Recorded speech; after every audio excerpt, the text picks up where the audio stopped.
Yeah, welcome to the show. It is Wrestling Uncensored. I am Dave Simon. Johnny North is with me. Today on the program, All Out, AEW's next pay-per-view. We'll be doing the full preview here on the show. Vince McMahon tells WWE talent he owns their real names, and they have 30 days to get off social media platforms. And Jey Uso is on his way to the Clash of Champions to face his cousin, Roman Reigns, for the Universal Championship. Johnny North, a big show, a big AEW All Out watch-along that we have planned here tonight. If you're watching this live on a Saturday morning, as Wrestling Uncensored drops every Saturday morning at 11 a.m. Eastern here on the YouTube channel and on Facebook Live, we will be back at 8 p.m. Eastern tonight, live for the AEW watch-along. We'll be with you for the entirety of the pay-per-view that has a new match added. I don't know if you saw this, Big Johnny, but the Tooth and Nail match, Britt Baker versus Big Swole, is now on the pay-per-view. It was the pre-show match, which I was a little bit confused by. It's been such a big angle. Britt Baker, one of the hottest acts in AEW, one of the best promos in pro wrestling. I was surprised that she was on the pre-show in her big return match, but now that's been rectified, and they are on the main card. So this card got a little bit bigger, a little bit more stacked. More matches added to it. And the new pre-show match is going to be, I'll tell you here in a second, it just got added. It's Private Party against the Dark Order, I believe. You're right. Private Party, Cassidy, Isaiah Cassidy, and Mark Quinn against the Dark Order guys, Alex Reynolds and John Silver. Which one is the smaller one? John Silver? Yes. He's really good. Like, that guy is fantastic. I don't know if you watch Being the Elite, but I watch every single week, and that guy is very entertaining. Those Dark Order skits are very good. The Dark Order is, I think, the highlight of Being the Elite. That and Kenny, like, slowly turning into the Cleaner, which I enjoy. But seeing the Beaver Boys, formerly the Beaver Boys, now Reynolds and Silver, but especially Silver, that guy, he's very entertaining. That guy can cut a promo. He's got some serious comedic skills. He's super jacked. Like, he's short, but my God, he's in good shape. The guy's very jacked. I like him. I'm really impressed with him. Even in the ring, he's good. Like, they're a good tag team.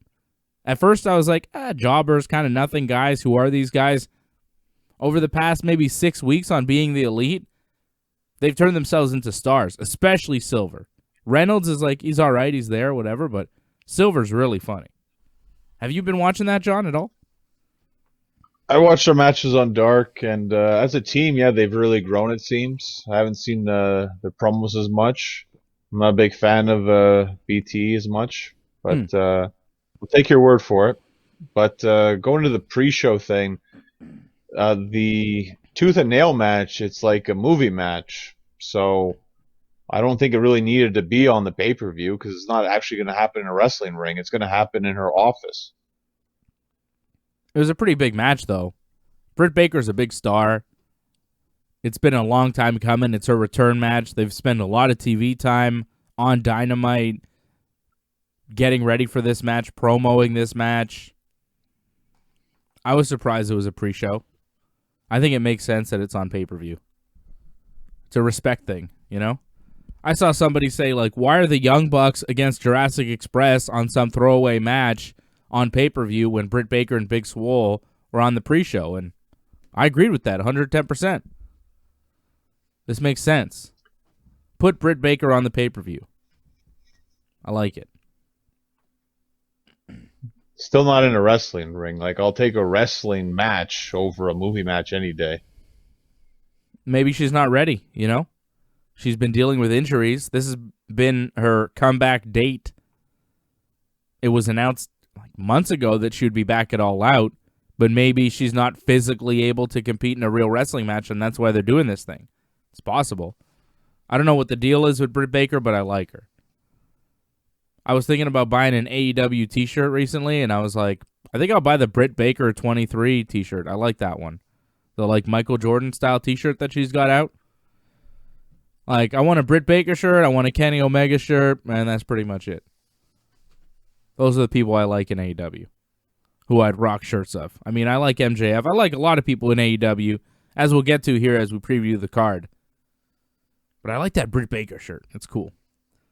So I'm a big fan of Britt Baker's, and I'm happy she's on the pay-per-view. Big Johnny, let's get to it. Let's preview AEW All Out. Britt Baker attacking Big Swole this week. Rebel was a pizza delivery person while Big Swole was cutting a promo. She went to deliver a pizza to Tony Schiavone. It was a pretty easy to see through ruse, but Big Swole was confused by it. And then Britt Baker, well, I guess not. She was like, I know who you are. I know what's going on. But still got distracted, and Britt Baker hit her from behind with a crutch and then beat her up for a while, and then they shoved her face in a pizza. Does Big Swole get her revenge finally here on Britt Baker? Or this match being a tooth and nail match in Britt Baker's real dental office, I think. Does Britt Baker have the advantage, and her and Rebel will use the office to their advantage and get the victory? What do you think, Johnny? Who's winning? Well, I think it's kind of ridiculous that Big Swole set up this match and pretty much put it in Britt Baker's favor, set it up in her office, trying to beat her at her own game, which I don't think she's going to be able to. I think in the end, Britt Baker's going to cheat because it's pretty much set up for her match, even though she didn't even set it up. Again, weird setup, but this is just set up for her to win, I think. I think you're right. I think Britt should win. I think Britt should be going against Hikaru Shida at some point for the title. We'll get to Shida and Thunder Rosa, but I'm thinking Shida probably goes over there.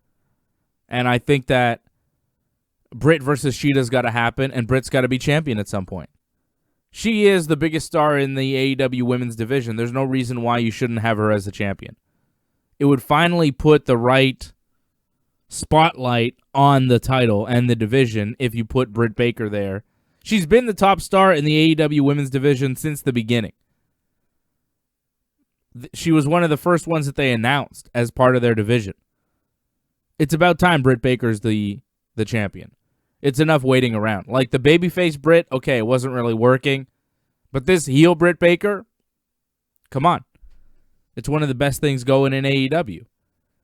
Anybody that doesn't see that, you're not watching the show. So, I don't know about you, John, but I would put the AEW Women's Championship on Britt Baker as soon as possible because I feel like no one has been able to give that title any kind of significance since it debuted. I don't think Nyla Rose was a particularly strong champion. I don't think Riho was a particularly strong champion. And I don't think Hikaru Shida is either. How about that? Okay, they've all been, decent in the ring. Some better than others as far as champions are concerned. But stars? Promos? Level of interest from the fans? Not there. Not anywhere close to what Britt Baker is right now. So, it seems obvious to me that Britt is the star of the division. You give her the title. Am I wrong, Johnny? You're not. I just find in terms of wrestling, she's far from the best in terms of wrestling, but Sure. She is a character, and she definitely stands out over all the other women in the division. So, based on those attributes alone, she should be the champion. But I kind of hope Thunder Rosa wins the championship this Saturday. All right, well, we both think Big Swole will win her match. Britt Baker will win her match over Big Swole. I don't think Thunder Rosa is going to win against Hikaru Shida. I like Thunder Rosa's match very much against Serena Deeb on Dynamite this week. I would even say, yeah, I was about to say that, John. I was like, yeah, it was probably the best match on the whole show, right? And Chris Jericho wrestled on that show, but that wasn't really a match. Jon Moxley wrestled. It was all right. I mean, come on, it wasn't much. You knew what was going on there.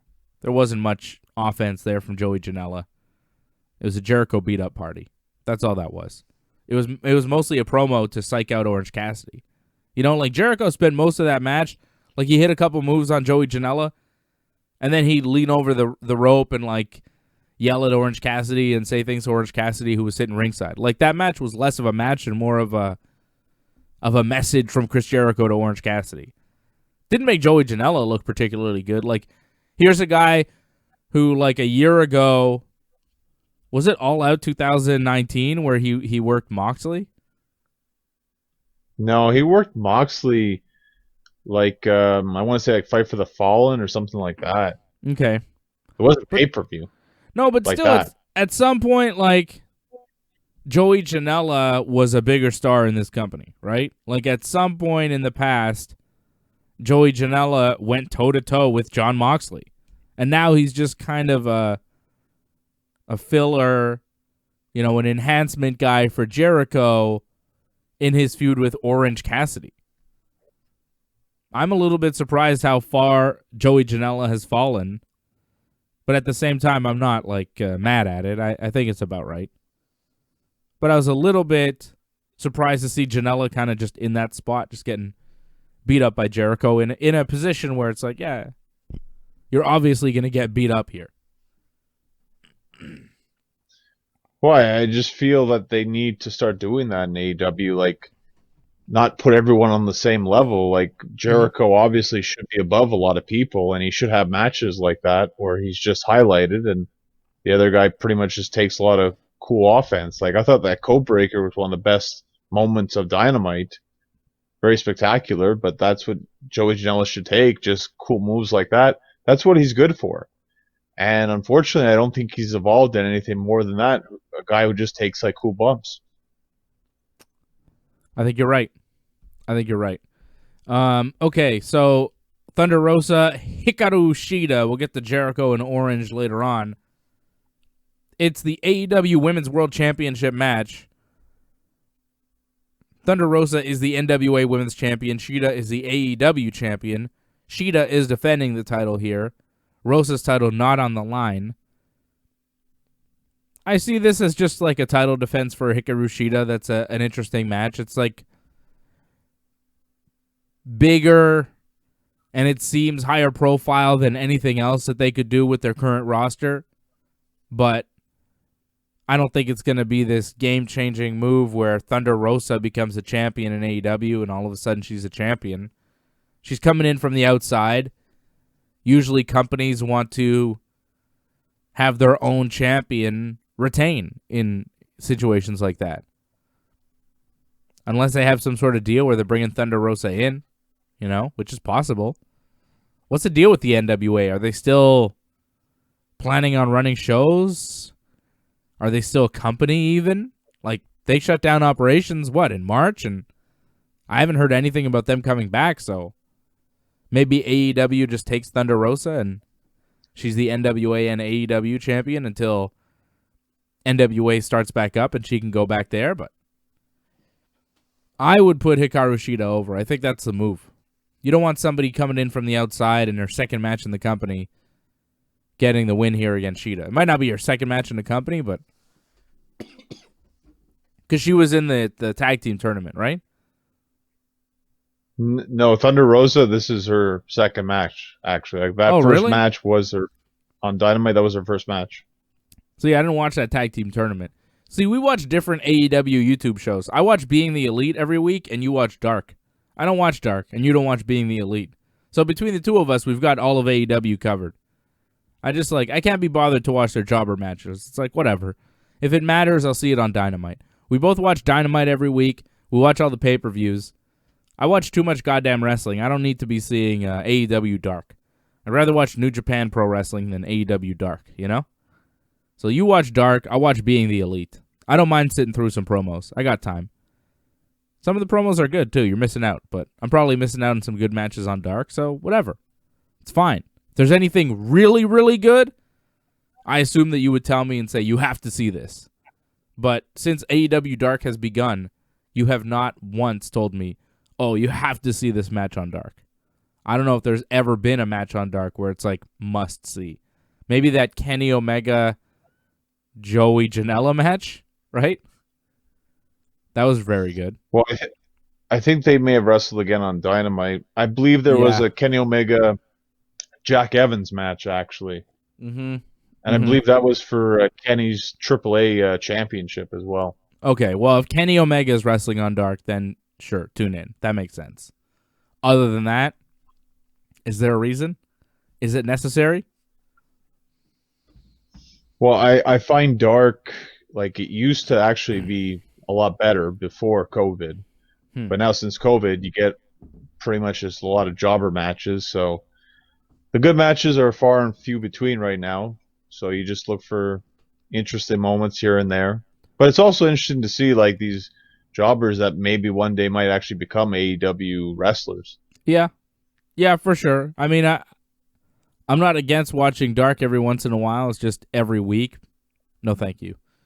And it's just something that I rarely get around to doing. I like Being the Elite, though, because it does kind of give you a...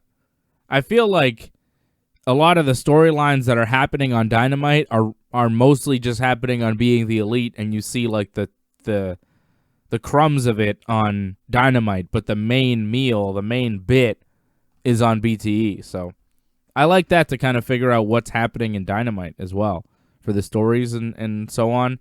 All that stuff between the Bucks and Hangman and Kenny, a lot of that stuff was playing out on Being the Elite. So that's why I watched that. But I understand why you don't want to watch it because there is a lot of filler there. It's just like, ugh. I don't need to see this guy do comedy promo, like Jurassic Express or whatever. They had a big Luchasaurus storyline going for a while that I was not enjoying, so. Excuse me. A lot of things on Being the Elite, not that great. As far as the Elite, the Elite. So you have, do you think Rosa's going to win? Because I got Sheeta winning. Predictions. Like, I think Rosa should win, but I'm kind of like you, where it's like safe bet is with Sheeta, because like why would you have an outsider win your championship? I'd love to see Thunder Rosa win because that would kind of shock things and change things in their women's division, which I think they desperately need, but I don't think that's going to happen, unfortunately. Okay, I'm going to throw something out there before we get to the rest of the matches. Is there any chance, given the recent news about Brock Lesnar, that he shows up? Any chance, do you think? I mean, hear me out here. Hear me out. They pulled his merch from WWE Shop, okay? Mm-hmm. They pulled all of his merch. You can still buy Ronda Rousey merch, Cain Velasquez merch. You could buy Jake the Snake merch, and he's a manager on AEW. You could buy a lot of people's merchandise on WWE Shop that don't work for the company. But they pulled Brock's stuff. They don't usually pull stuff unless they're pissed, or unless there's some deal. I don't know the details of Brock's contract. Maybe Brock has a contract where it's like, once my contract's expired, you're not allowed to sell any of my gimmicks and make money off my stuff. Maybe, but no one has that deal in their contract. They were selling Dean Ambrose shit when he went over to AEW. He was in AEW, and in their clearance section, they had a bunch of Dean Ambrose things they were selling. So it's weird to me that they pulled Brock's stuff. And it made me wonder. I was like, well, if Brock was going to AEW and they knew about it, they'd be pissed and they would pull his stuff and act like he never existed to try and limit his exposure as much as they could. That's like a Vince move. That's a WWE thing to do. Somebody's going somewhere, you hear about it, or they tell you, and you're like mad, so you pull all their merchandise because you can't do anything else. Well, he's not going to get a royalty check from us this month, something like that. But it was a weird move that they pulled his merch. They pulled no one's merch ever. So, is there a chance? Brock Lesnar in AEW would be massive. Brock versus Jericho. You settle that deal from when Brock and Jericho fought backstage after Brock beat up Randy in that SummerSlam match. There's like a real story there, a behind-the-scenes story. Jericho got in Brock's face that was like real heat. they could do something with that on TV, on Dynamite. Don't tell me you wouldn't want to watch Brock Lesnar versus Kenny Omega. Brock Lesnar versus the Young Bucks in a 2-on-1 like death match. You know, come on. Brock Lesnar, Brian Cage, like that would be cool. There are matches for Brock Lesnar in AEW. Brock Lesnar, Jon Moxley. I mean, Brock Lesnar, Dean Ambrose at WrestleMania, not good.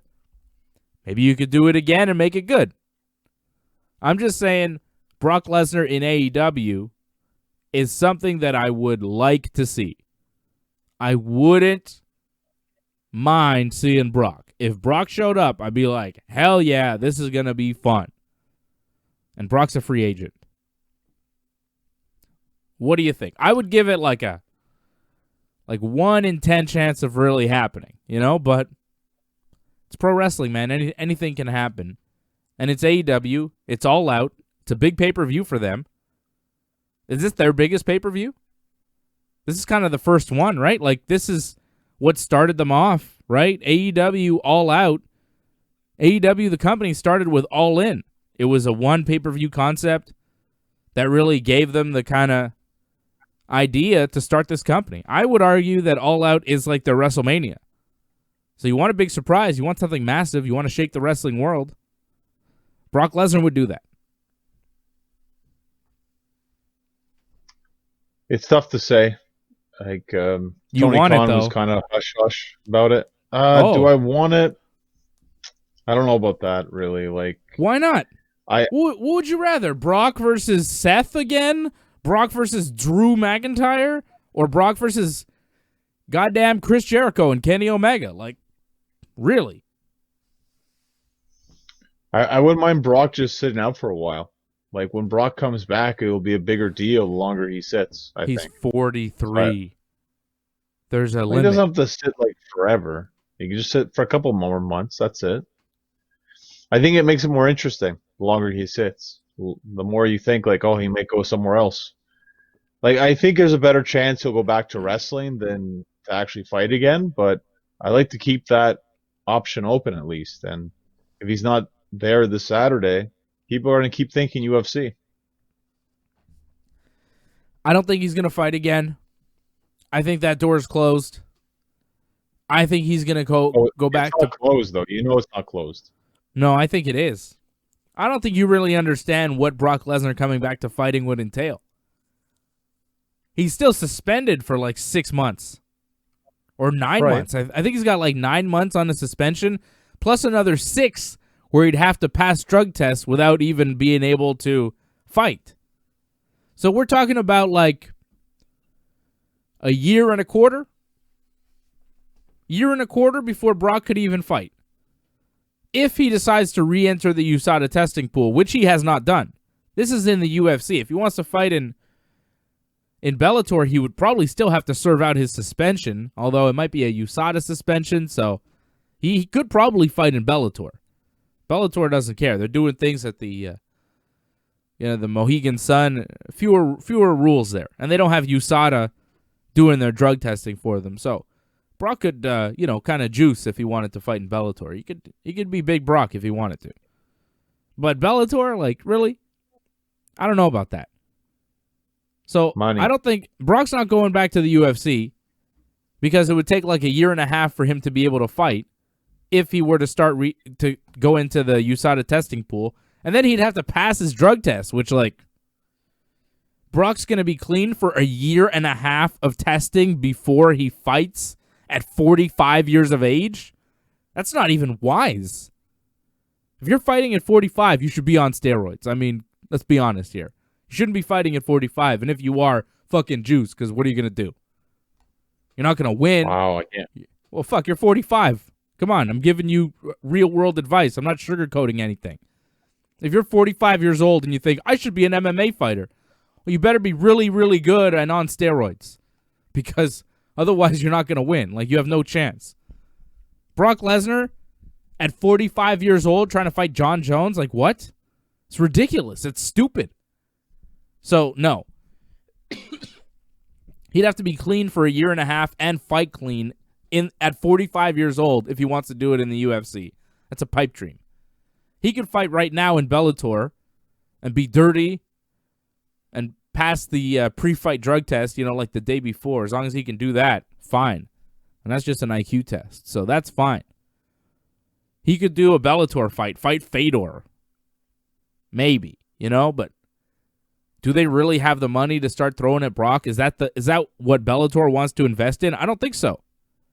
Bellator is a little smarter than that. They want to invest from the ground up, and Bellator doesn't really do pay-per-view. So how are you going to market Brock? How are you going to sell Brock? On TV? I don't think so. So Brock Lesnar's not fighting again, okay? It doesn't make sense. You could say Brock Lesnar, Jon Jones. That's a cool idea. Yeah, it's a cool idea.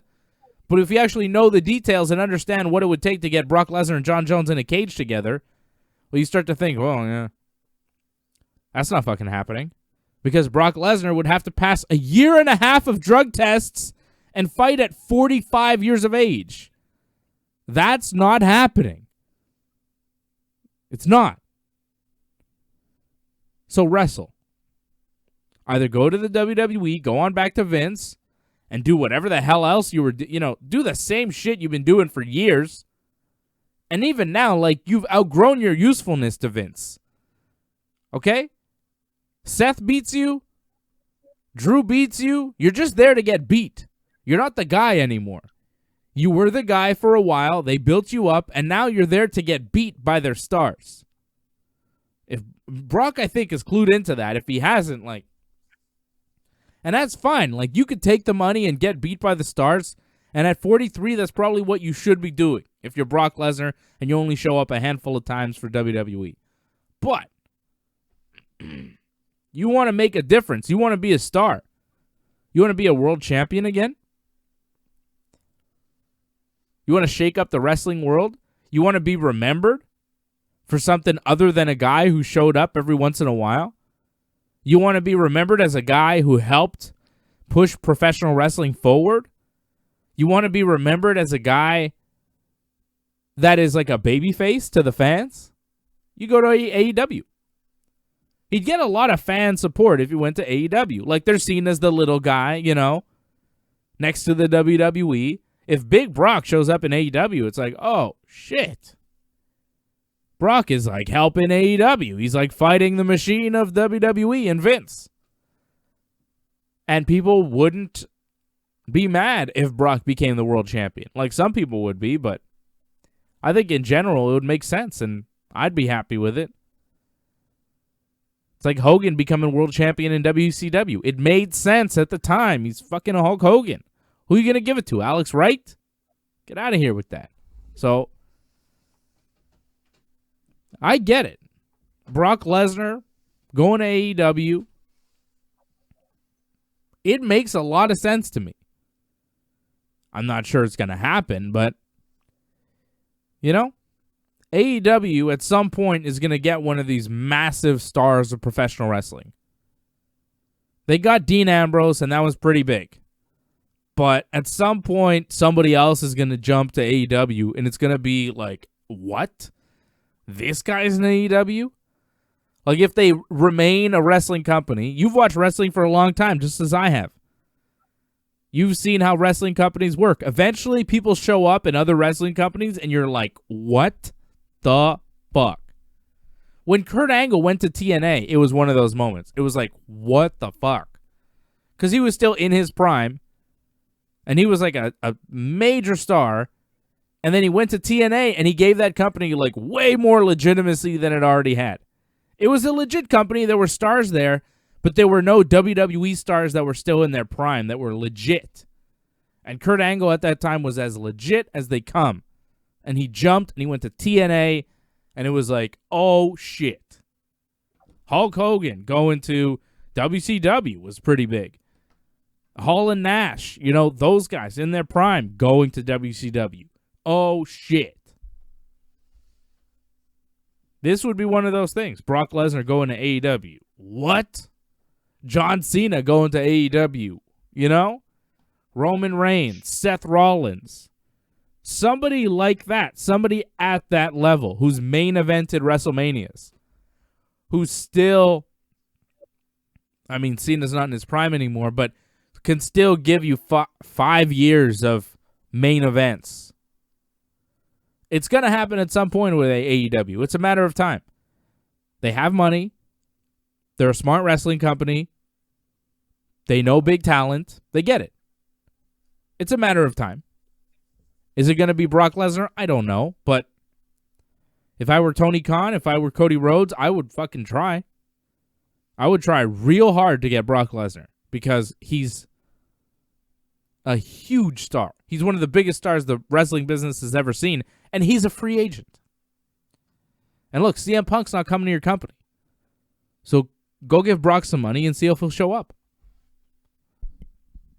It's simple enough to me. He's Brock Lesnar. If I were running a wrestling company and I had a billionaire who owned it, I'd say, hey, Tony, can we call Brock Lesnar and see what's up? Because, that'd be pretty big. Pretty big star. He's a free agent. Makes sense. If you're a pro wrestling company in 2020 and you don't have room for Brock Lesnar on your roster, you're not doing it right.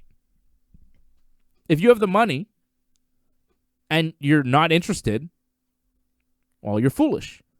AEW would be foolish not to be interested in Brock Lesnar, right? So, they are interested. Tony Khan's already talked about it. So what's he saying?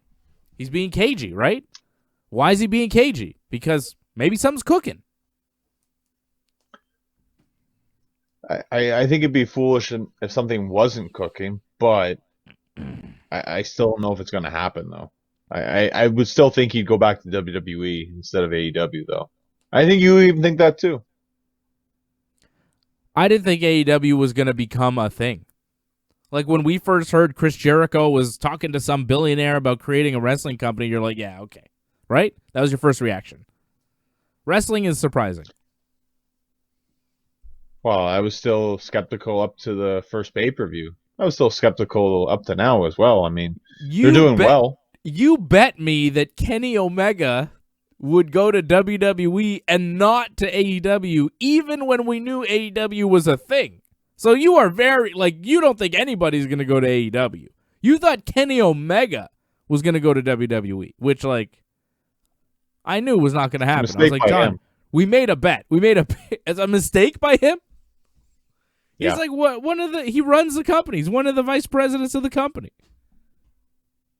He could have been a bigger star in WWE. Oh, boy. Well, I guess we'll never know then, John. I guess we'll never know. I think it was the right move for Kenny, to be quite honest with you. A mistake not going to WWE. So he could lose to Randy Orton?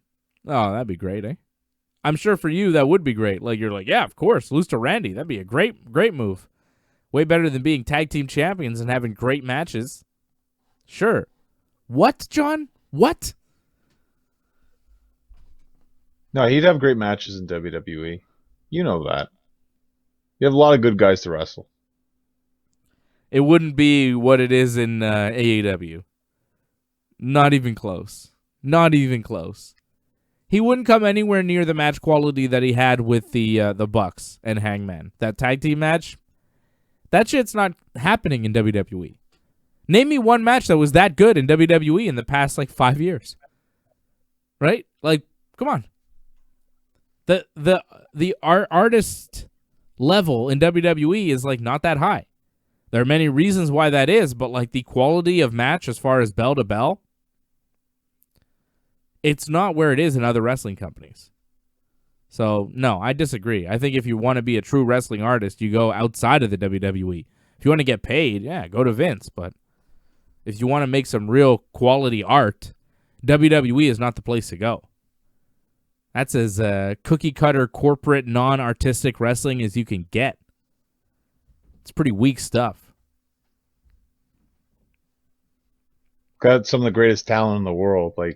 I understand in some cases they don't get the shine, but I have a hard time believing they wouldn't give Kenny an opportunity. Have you watched the WWE? Did you see Payback? I've seen some people fail. Yeah, I saw Payback. Yeah, we know, that's what happens when you do a pay-per-view, 2 weeks in a row. You shouldn't do that. I don't know why they do that, but, again, that's not the talent's fault. Do you think Ricochet sucks at wrestling? Because, in WWE, he does. But, I've seen him. He's very good. He's He's one, there are so many guys that are so talented that are not used in WWE. And you wanted Kenny Omega to go there, and you think it's a mistake that he's in AEW. That is the most shocking statement you've made in a long time, John. I am surprised. I can't believe it, and I know that the chat is going bananas right now disagreeing with you. Wild. Doubtful. But I believe that Kenny, in AEW, yeah, he's doing great, but he could do amazing things in WWE. And the fact that it's never going to happen now is very unfortunate. Wah. I'm not mad at that. I think it's fine. Kenny and Hangman against the FTR. Oh, you probably think FTR is a big mistake for them to leave WWE too? No, it was the best thing for them because tag teams, unfortunately, aren't taken seriously in WWE. WWE does a lot of things right. Tag teams is not one of them. They released the AOP. Well, whatever with AOP. I mean, they get injured all the time. I mean, you get injured all the time, you're going to get released. That's what happens. They're a talented tag team, though. I don't think they were ever really given a shot to get off the ground. I think that they're going to resurface somewhere and be solid. They're good. They could go to AEW easily. They're a good tag team. FTR, with Tully Blanchard now their manager, challenging Kenny and Hangman for the AEW World Tag Team title. I like the promo here, the go-home promo that they did on Dynamite. It showed a lot of different elements of everybody's character coming into play. Kenny Omega is interviewed by himself in the ring about the match at All Out against FTR. FTR and Tully show up with a case of beer. FTR is being real friendly. They say they look forward to having a good match with Kenny and Hangman on Saturday. They give Kenny a chocolate milk because he doesn't drink beer. Kenny says, I'll gladly take this chocolate milk, but I don't want to toast with you guys because... So FTR's being nice, and then Kenny turns on them. He's like, I don't want to toast with you guys because I don't want to spend any more time with you hillbilly dickheads, which I was like, oh, shit. Kenny says it's 2-on-1. He gets it. He sees what's going on here. Hangman's not here, but that's fine. Let's fight. Let's get it on. Like, Kenny is being super aggressive. He's calling them hillbilly dickheads. They come with a peace offering. They're kind of the heels going into it, but then in the promo, kind of Kenny is the heel. And Kenny says he can smell Tully's Depends from here. Says Tully's wearing adult diapers, making fun of his age. And then Hangman shows up, and FTR is telling Hangman that, like, we didn't tell you to turn your back on the Young Bucks. We didn't tell you to cost the Young Bucks the match. That was all you. You're blaming it on us, but that was you because you're a piece of shit. And they said that several times. They're like, why don't you tell Kenny Omega and the Young Bucks what type of real piece of shit you are, Hangman? Because you turned your back on your friends. We didn't tell you to do that. You're a piece of shit, and you always have been. So the FTR are like, fuck you, Hangman, which, like, they were buddies for a while. But now FTR is, like, even disgusted with Hangman for what he did to the Young Bucks, stopping them from winning the tag team gauntlet match last week. So FTR is like, fuck you, Hangman. And Hangman's, oh, yeah, like, fuck you guys. He wants to fight them. And then Kenny holds him back. Kenny, like, thought these guys were hillbilly dickheads, but he doesn't want Hangman attacking them now. So there's, like, mad heat between FTR and Kenny and Hangman. And Hangman's just, like, pissed at everybody. He's not in the Elite anymore. I thought that was great stuff. And then in the melee, Hangman, when Kenny's holding Hangman back, Hangman and Kenny drop their tag team belts. And then FTR pick up the belts. And then they go to, and Hangman's like, give me the belt back. They go to give him the belt back, but then they just drop them on the floor in front of Hangman. And Hangman's like, oh, disrespected. FTR leave. Hangman picks up the belts. And then he goes to give the other belt to Kenny. But Kenny's not standing next to him. Kenny's outside the ring, just looking at him. It's like, oh, man. So there's dissension among the ranks between Kenny and Hangman. Hangman was friends with the FTR, but that relationship is fractured. Hangman is a man on his own.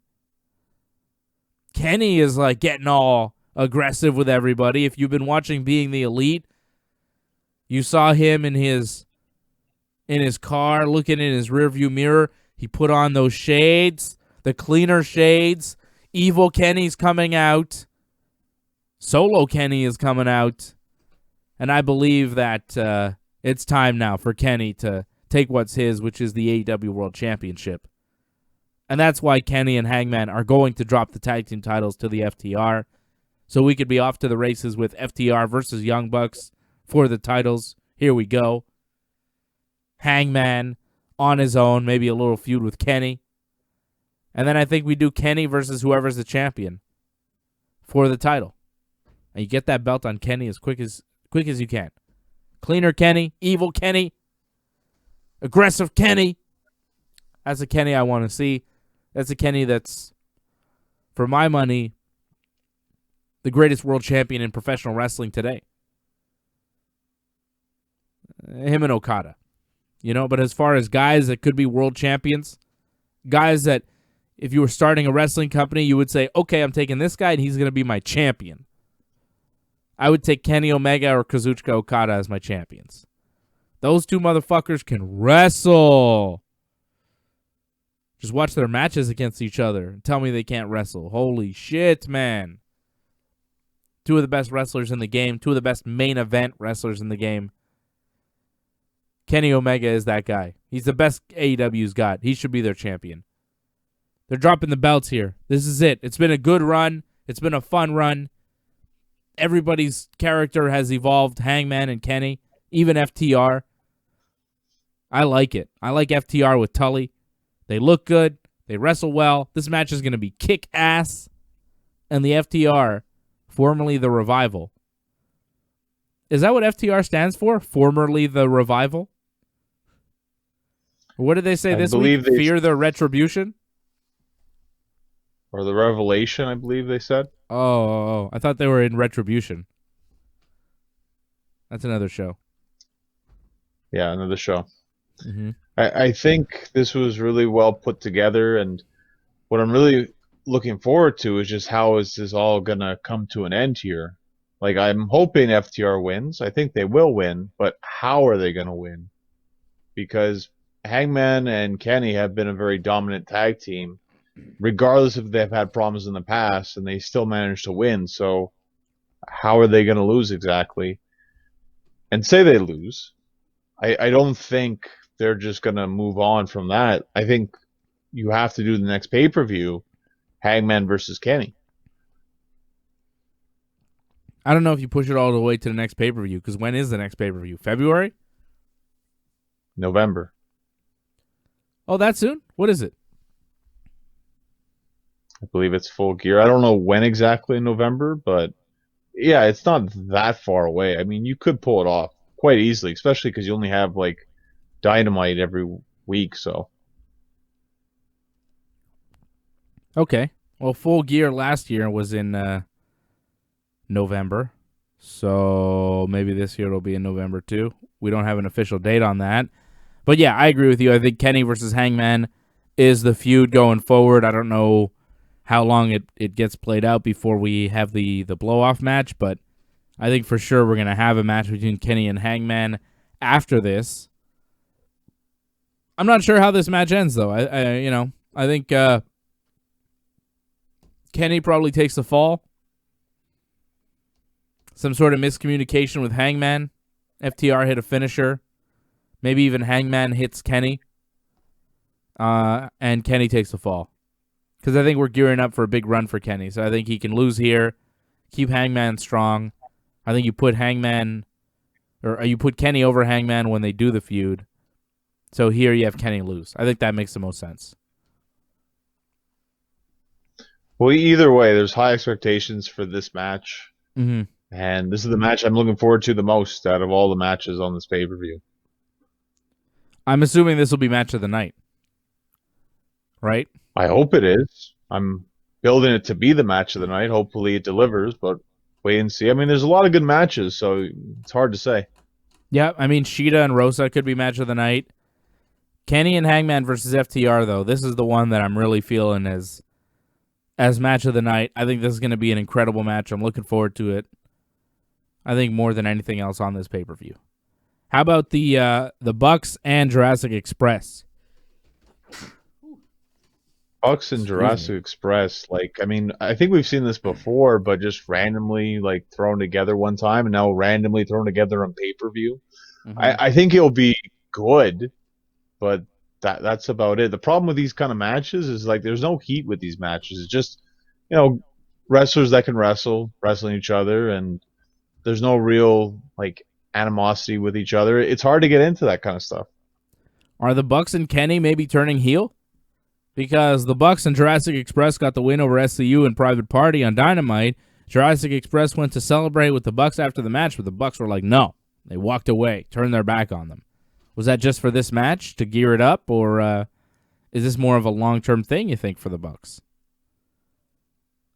Maybe it's a shift in attitude. I mean, they kind of need that in a sense. There's way too many face tag teams, Mm-hmm. and maybe that's the best thing for the Elite, just to turn heel completely. I mean, you don't have Cody around anymore, so you can pretty much pull it off with just the Bucks and Kenny. What's the deal? Is like Cody not going to be on this pay-per-view? Apparently, Cody's out indefinitely, so yeah, he's definitely not going to be there. They're doing the 8-man tag, but against the Dark Order, and Cody will not be a part of the tag team. Like, what's the story on Cody? Is there any word, like, what is happening with him? Is he hurt? Is he... What's the deal?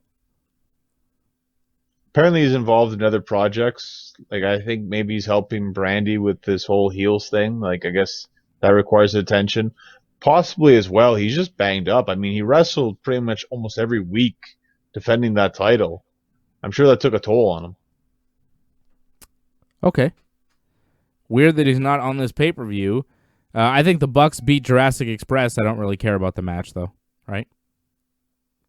Well, I think it'll be fine, though. It's just, there's no real big build to this match. It'll just be decent wrestling. That's pretty much all you're going to get from this match. But that's fine. It's not a bad thing. Private Party and the Dark Order, Reynolds and Silver on the pre-show tag team match. Private Party should go over. Reynolds and Silver basically just job. Super entertaining guys, but they never win. Right? Well, it's just because it's the buy-in. I would think you put over the face tag team. Just my guess. I mean, they could go the other way, but why not put Private Party over? Telling you, if John Silver keeps getting promos like this, he's going to turn into a babyface real quick if he's not careful. So we'll see, man. But I'm telling you, John Silver is money. Matt Hardy, Money Matt, taking on Sammy Guevara in a Broken Rules match. If Hardy loses, he must leave AEW forever. But is that just Broken Matt has to leave AEW forever, or all the versions of Matt? Not really sure, but I'm thinking Matt's going to win this match. So they just threw that in there where it's like Matt put himself in this tough spot. But he's going to win, I think. Because why would they get rid of Matt that quick? I don't know. And why does Sammy have nothing on the line for him? Like, if Matt loses, he's out of the company. If Sammy loses, he just loses. Yeah, it doesn't really seem like a lot of thought was put into this. It's just they needed something. They just added that in there that Matt put tons of pressure on himself, so Matt needs to win. I think he's going to win because Sammy beat him the last time, so this probably won't end here. I think this will be a good match. This could be a sleeper pick for match of the night as well. This is like a hardcore match, though, right? I think it's like no holds barred, whatever. Just do whatever. It could end anywhere, kind of thing. So yeah, this could be good, but this could also be a mess. I mean, who knows with this kind of match? They both have to bleed in this thing, right? Because there's been so much blood from both guys leading into the match. This is the big payoff match. They kind of both have to get busted open based on how much blood has spilled from both guys leading into this, right? I don't know if we absolutely need it. I mean, Matt got busted open. He returned the favor. Yeah. I think we just need to see some great action back and forth. And in the end, I guess we need to see Matt get his revenge finally. That's about it. I don't think we need to see more blood, but there'll probably be blood because they like to bleed. Yeah, I just think it makes sense just given the story, how much blood they've spilled. I feel like this match should be a bloodbath, but we'll see. Okay, so we both have Matt Hardy winning that one. How about the 8-man tag? Dark Order, Brody Lee, Colt Cabana, Evil Uno, and Stu Grayson taking on Matt Cardona, Scorpio Sky, Dustin Rhodes, and QT Marshall. I'm going to go with the Dark Order, Brody Lee and the boys. This will be all right, but I'm kind of like, this is a pay-per-view match? Really? I don't know, man. This is not great. I'm in agreement. I think Dark Order is probably going to win. I mean, we've seen variations of this kind of match. I mean, almost week in, week out. They aren't bad matches. It's hard to get into this because it's just a bunch of action, and it's just okay at best. And I don't think we've seen Colt Cabana since the best friends put gold all over his face. Is he okay? I haven't seen his face. I saw him on the last episode of Being the Elite saying that he's grotesque and he was wearing a paper bag over his head. So I wonder how that all turns out with Colt Cabana on the pay-per-view, or maybe they don't even address it, but there was a whole thing on Being the Elite with Colt Cabana where he was dipped in gold or something. It was weird. The best friends are trying to kill Brandon Cutler for some reason. It's one of the shittier storylines on Being the Elite, but Colt Cabana was part of it for a brief time, and that's what he's doing, so I wonder how that all plays out, but yeah, I don't really give a shit about this match otherwise. How about some more dumb shit on AEW? What the fuck was all that Battle Royal shit on the show this week? Like, what the fuck was that? That was really bad. There's a Battle Royal that's happening, so we got a preview of it. Okay, but, like, the preview shouldn't, when they go to commercial, it's over, okay? You don't come back from commercial and keep doing the goddamn Battle Royal preview. So Taz comes out with Ricky Starks and Brian Cage, and he starts talking. And then Jake the Snake and Lance Archer come out, and Jake the Snake starts saying something about busting a nut, and you don't bust a nut when Lance Archer is in the ring. And I'm like, yeah, I think it'd be kind of hard to do that. That'd be weird. Like, it was a weird promo from Jake the Snake. Jake the Snake gets creepier and, like, more, like, he gets closer to, like, a moment where it's like, okay, we can't have Jake the Snake on TV anymore because he said that thing, you know? Like, it gets closer and closer every week. This week, I was like, what the fuck are you talking about, Jake the Snake? And at some point, we're going to be like, okay, he said that thing. Oh, he called him that thing, and then he said that about that lady, and that was really... And now, yeah, okay, no more Jake the Snake. Like, he's on the edge, you know, and I'm not sure he knows where that edge is. So, he comes out, he starts talking. Eddie Kingston comes out, who's like a new mouthpiece, and he's got a big group. Do they have a name, the Lucha Brothers and Eddie Kingston and Butcher and Blade, or are they just Eddie Kingston's friends? Yeah, Kingston and Friends, that sounds pretty good. Kingston and Friends, okay.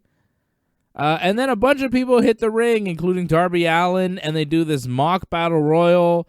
Jake Hager, Santana, and Ortiz showed up. The best friends were there to brawl with them. Billy Gunn was there. It just went on and on for no reason. Just on and on and on. They're just brawling. They're brawling. And it's like, okay, what's the finish of this brawl? And then they just keep brawling. And then they go to commercial. I'm like, okay, they went to commercial. It's over now. Come back from commercial. Everybody's still brawling around the ring. And some of these people you don't even know. They're like unknown people that are jobbers that are on Dark, I guess. And they're the fans. And they jumped in. I was like, what is this? And it just kept going on and on and on. Until eventually they just cut backstage to a Jon Moxley promo about MJF. That was the worst part of Dynamite. Like, Dynamite this week I thought was pretty bad. The main event was pretty bad. But that Battle Royal shit where they're just like, yeah, let's do a mock Battle Royal for 15 minutes. Like, they're just killing time. I felt like they had nothing else for the show, and they're like, let's promo the Battle Royal. How? We'll do like one of those mock Battle Royals. And did you notice no one was getting thrown over the top rope? It wasn't even a mock Battle Royal. Usually, that segment is supposed to go like this. Everybody piles into the ring. People get thrown over the top rope. 4 guys are there at the end kind of staring at each other. They all fight each other. It comes down to 2 guys. They fight each other. One of the guys throws another guy outside the ring, And that guy who's still in the ring stands tall and acts like he just won a battle royal, even though there's no battle royal that happened. That's how that segment is supposed to go. I've seen it a million times, and it's fine. I know WWE does it that way, and why should AEW do it the same way? Because it fucking works, okay? It makes sense. It's better than whatever the fuck they were trying to do this past week. It was not good. It was stupid, okay? Am I wrong about that, John? Like, can't we just do it WWE style for once? It's like, yeah, it makes sense. Just do it like that. Break it down to, 4 guys, 2 guys, 1 guy. Yeah, I won. Brian Cage won. Yeah, sure. We know that guy who won the Battle Royal on Dynamite is not going to win the Battle Royal on pay-per-view, but it's like, okay, he could win. Maybe he'll be like in the Final 4 on pay-per-view. Like that's how you do it. It's not that hard. Yeah, like stop trying to reinvent the wheel. It's fucking pro wrestling. It's simple. Keep it simple, stupid. Well, I don't mind them doing the whole this is what's going to happen in the battle royal, go to commercial. That's fine. It's just like you said, come back from commercial, and then everyone's still in there, and we still didn't get a result in the end. It was just let's cue to something else, and then everyone's gone. So why did it for so long? I don't know why, but I guess maybe they didn't have anything else there. Perhaps I'm not sure. This wasn't the best episode of Dynamite, but I guess maybe because this is right before the big pay-per-view, they're kind of like holding back a bit. They're just doing a bunch of hype. So I kind of get it. You kind of get it, but you kind of don't. Like, there was no payoff. You can't have a segment that long with no payoff, right? It's just, not great. Who wins the Battle Royal? Darby Allin, Lance Archer. Let me count how many guys, because it's supposed to be 21 guys, but I don't think we have 21 official. So, Darby, Lance, Brian Cage, Ricky Starks, Pentagon, Ray Phoenix, The Butcher, The Blade, Eddie Kingston, Shawn Spears, Billy, Austin Gunn, Jake Hager, Santana, Ortiz, Chuck Taylor, Trent. 17. 4 more guys. Well, I always love a guy that's not announced. I mean, I think he's always a strong candidate to win. From the guys that are announced, yeah, I would like to see Penta win, actually. I'd like to see Penta against the champion. It feels like it's being set up for Darby Allin, though, doesn't it? It does feel that, but that's why I wouldn't think you'd go in that direction. That's why I wouldn't think you'd go Brian Cage or Lance Archer, because they kind of pushed it towards that. I think it's either mystery, more than likely mystery, or someone just randomly like a Penta who could easily you could see him challenge for the championship. He just needs an opportunity. They did mystery winner for the last gimmick win a title shot match on pay-per-view. The ladder match, remember that when Brian Cage won? He was the surprise entrant, and then he came in and he won, and he got a title shot, and it was okay, they're gonna do that again. A mystery guy comes in and wins, and who's it gonna be? Rusev? Ryback? Who could it be? Yeah, Rusev would be fantastic if we saw something like that. Probably not, though. If anything, too, Ricky Starks, I know they're kind of pushing him a bit. This would be huge for him if he won. I'm gonna say that the Ryback is gonna win. Okay, I'm going with Ryback. I heard Ryback's podcast with Rusev, and Ryback said openly he wants to go to AEW. So yeah, sure. I don't know what kind of shape he's in or whatever, but yeah, man, fucking Ryback. All right, if you can't get Brock Lesnar, get Ryback instead. Ryback is gonna win the 21-man battle royal. If it's not Ryback, my pick's Darby Allin. Ryback or Darby. Okay? The Ryback rules, okay? Feed me more. No? You don't want to see Ryback in AEW? It'd be fun. He was all right. It'd be interesting. I don't know, to see him as one of the top guys there, though. It'd be kind of really... I see him in Impact. Carlito. Yeah, it'd be great to see Carlito there, but I don't know if he has the interest to go to AEW. I think he seemed more interested in WWE, but they weren't interested, so nothing happened. So he kind of just, he's not as motivated, it seems. Yeah, that's been his whole career. Gangrel. I'd love to see Gangrel. I've wrestled Gangrel. He's a great guy, and I think he'd be great in AEW. I just don't think they're going to do that, though. PCO. I believe he's still under Ring of Honor contract, so Are I they don't running think that's going to TV? happen. I think they just started doing shows now. Oh, good. All right. Well, there's my list. I'm gonna go with Ryback. Okay, Ryback is my pick to win. Go Ryback. Ryback rules. I don't actually believe it, but shit, wouldn't it be funny if it actually happened? That would be really funny. So yeah, let's do that. Ryback, baby. Who's your pick to win the thing? Mystery person? You got to give me a mystery person. I gave you Ryback. Give me a name, brother. Well, I'll go with Rusev. Yeah. And Rusev and Ricky Starks. You mean it's Miro? Miro. I can still say Rusev. You say Zack Ryder still, so. I called him Matt Cardona. Oh, okay. Well, you've converted. All right. They should just called him Jacked Ryder. That's what they should have done. He should have come in, and it's like, is that Zack Ryder? No, that's Jacked Ryder, because he's so jacked. And it's a similar name. Or just Jack Ryder. Like, that would have been great. That's what WCW would have done. They've been like, yeah, he's Jack Ryder. Don't you mean Zack Ryder? No, we can't say that. It's Jacked Ryder. Ryder spelled R-I-D-E-R. R. 3 R's in the Ryder. Ryder. No? Jacked Ryder? It's a good name, brother. No, I think JR would screw that up too many times. Yeah, he would. It's Zack Ryder. I mean, Zack Ryder. Damn. Good God almighty. Barbecue sauce. Okay, here's some ridiculousness. The Mimosa Mayhem match. The match can be won. A long pay-per-view. Yeah, brother. This is a long preview show. Like, this is a super long pay-per-view. There are 10 matches on this thing, including the buy-in. Okay? 10 matches. I lose a point for that. And it's an 8 p.m. Eastern start, so we're going to be up late, brother. We're going to be up till like midnight, I think. I think it's going to be a late night on Saturday. Okay? Get ready. It better be good. Yeah, it better be good. Is this their WrestleMania? Like, if you were going to say AEW's biggest show of the year, the WrestleMania is, I'd say it's All Out, right?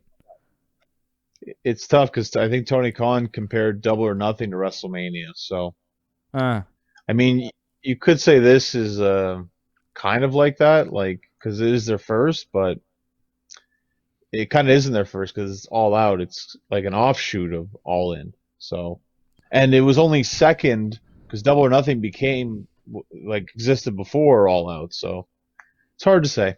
Yeah, but All Out is like their first show was in early September, kind of like, you know, All In was early September, and then All Out has kind of followed suit. Anyways, it's their September show. They say All In was like AEW, Ring of Honor, like Mexico. They said that it was like a joint kind of show. So, I mean, for some, it wasn't completely WP. All right, Chris Jericho versus Orange Cassidy in the Mimosa Mayhem match. The match can be won by pinfall submission or throwing your opponent into a tank of mimosa. I think we already covered last week a little bit talking about this match, how we figure this one will end. We both kind of assume Jericho will win. It makes sense for Jericho to win. You can't lose a trilogy to Orange Cassidy if you're Chris Jericho and remain a main event player of any kind of sort in AEW. Unless Jericho is moving full-time to commentary, I think he needs to win this match. Orange Cassidy isn't ready to come up to the main event. He's not ready for the big time. He's not a guy that you put over Chris Jericho here in this feud because you're getting him ready for the main event or the world title or whatever. So I think Jericho has to win this thing. Judas effect, 1, 2, 3, middle of the ring, just like it happened the first time. And then maybe Jericho will do some posing and dancing around, and Orange will get a little offense in at the end after the bell has rung, toss Jericho into the tub of mimosa, so you have somebody flying into the mimosa, but I don't think that's how you end the match, with somebody just flying into a big tub. I think that's a weird way to finish. So I'm going to say Jericho wins by pinfall, but still gets tossed in the mimosa after the match is done. That makes sense, right, John? Like, that seems to be what should and what will happen. Please. Yeah, I think it's what people want to see, and I think they know that. So we're probably going to get that. I just hope this is the better match of the matches we've already seen. I find the matches have just been okay. Mm-hmm. So I hope this justifies why this gets a pay-per-view, because honestly, after the second match, I'm like, I didn't really need to see this match ever again. Yeah, I didn't need to see this again. But here we are. We're seeing it again.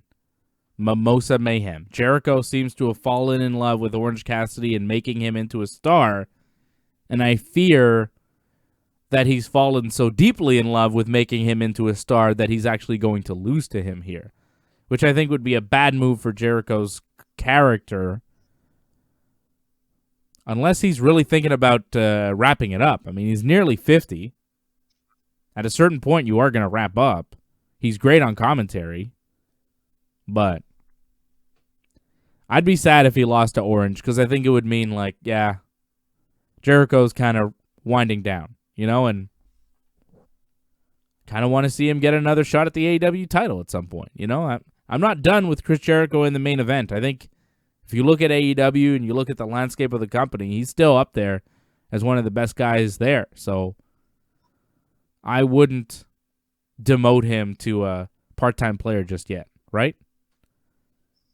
No, if anything, I think the next pay-per-view should be headlined by Moxley versus Jericho too. Ooh, little spoiler you're giving us for the main event here, Big Johnny.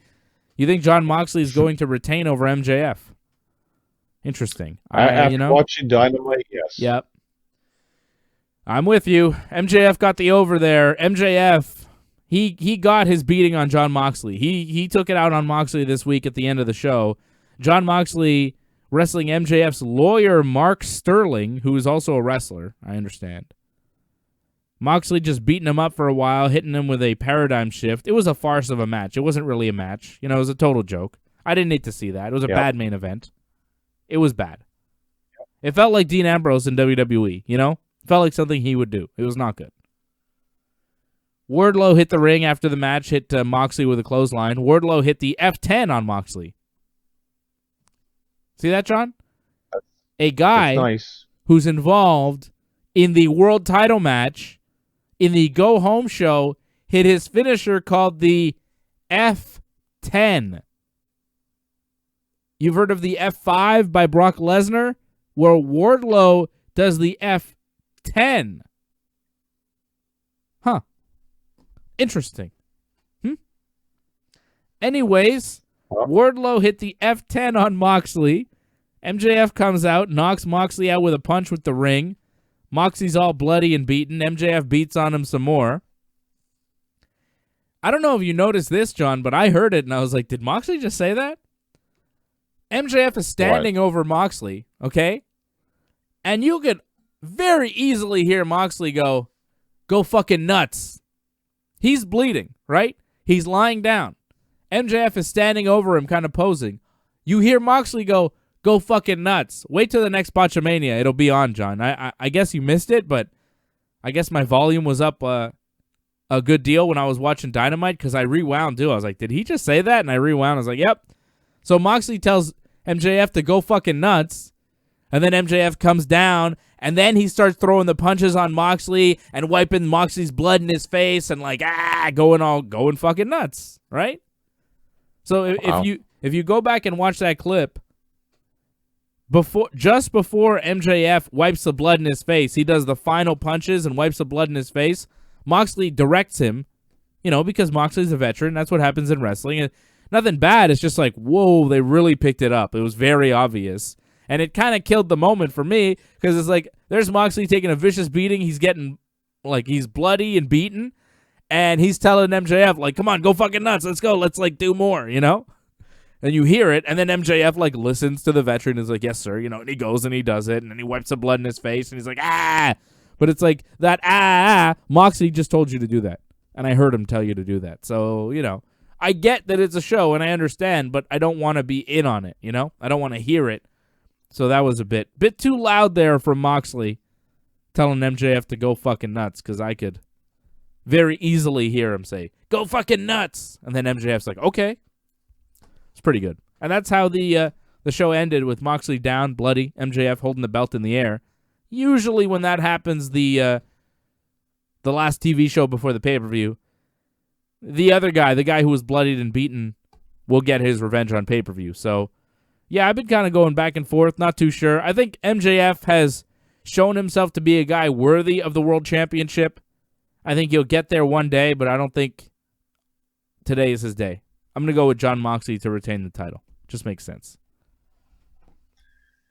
Well, I think MJF will be, and I'd like to see him win tonight, but unfortunately, I just don't think that's what's going to happen. I think Moxley will retain somehow, some way, and MJF, unfortunately, will just have to move on to something else.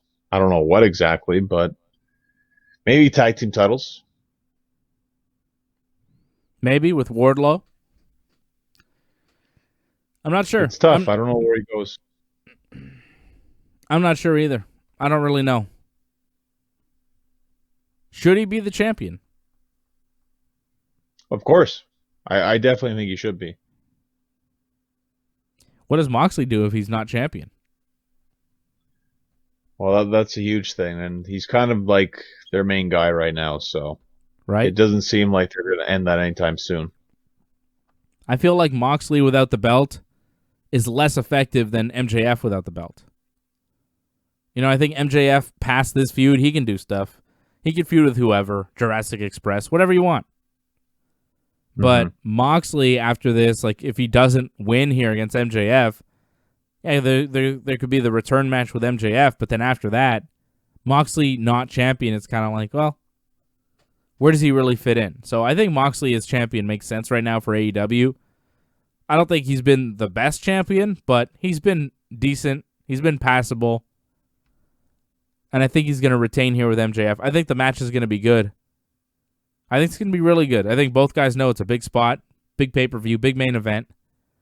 Moxley's finishing move, the paradigm shift, is banned, so how does Moxley beat MJF in this one? I can choke him out. All right.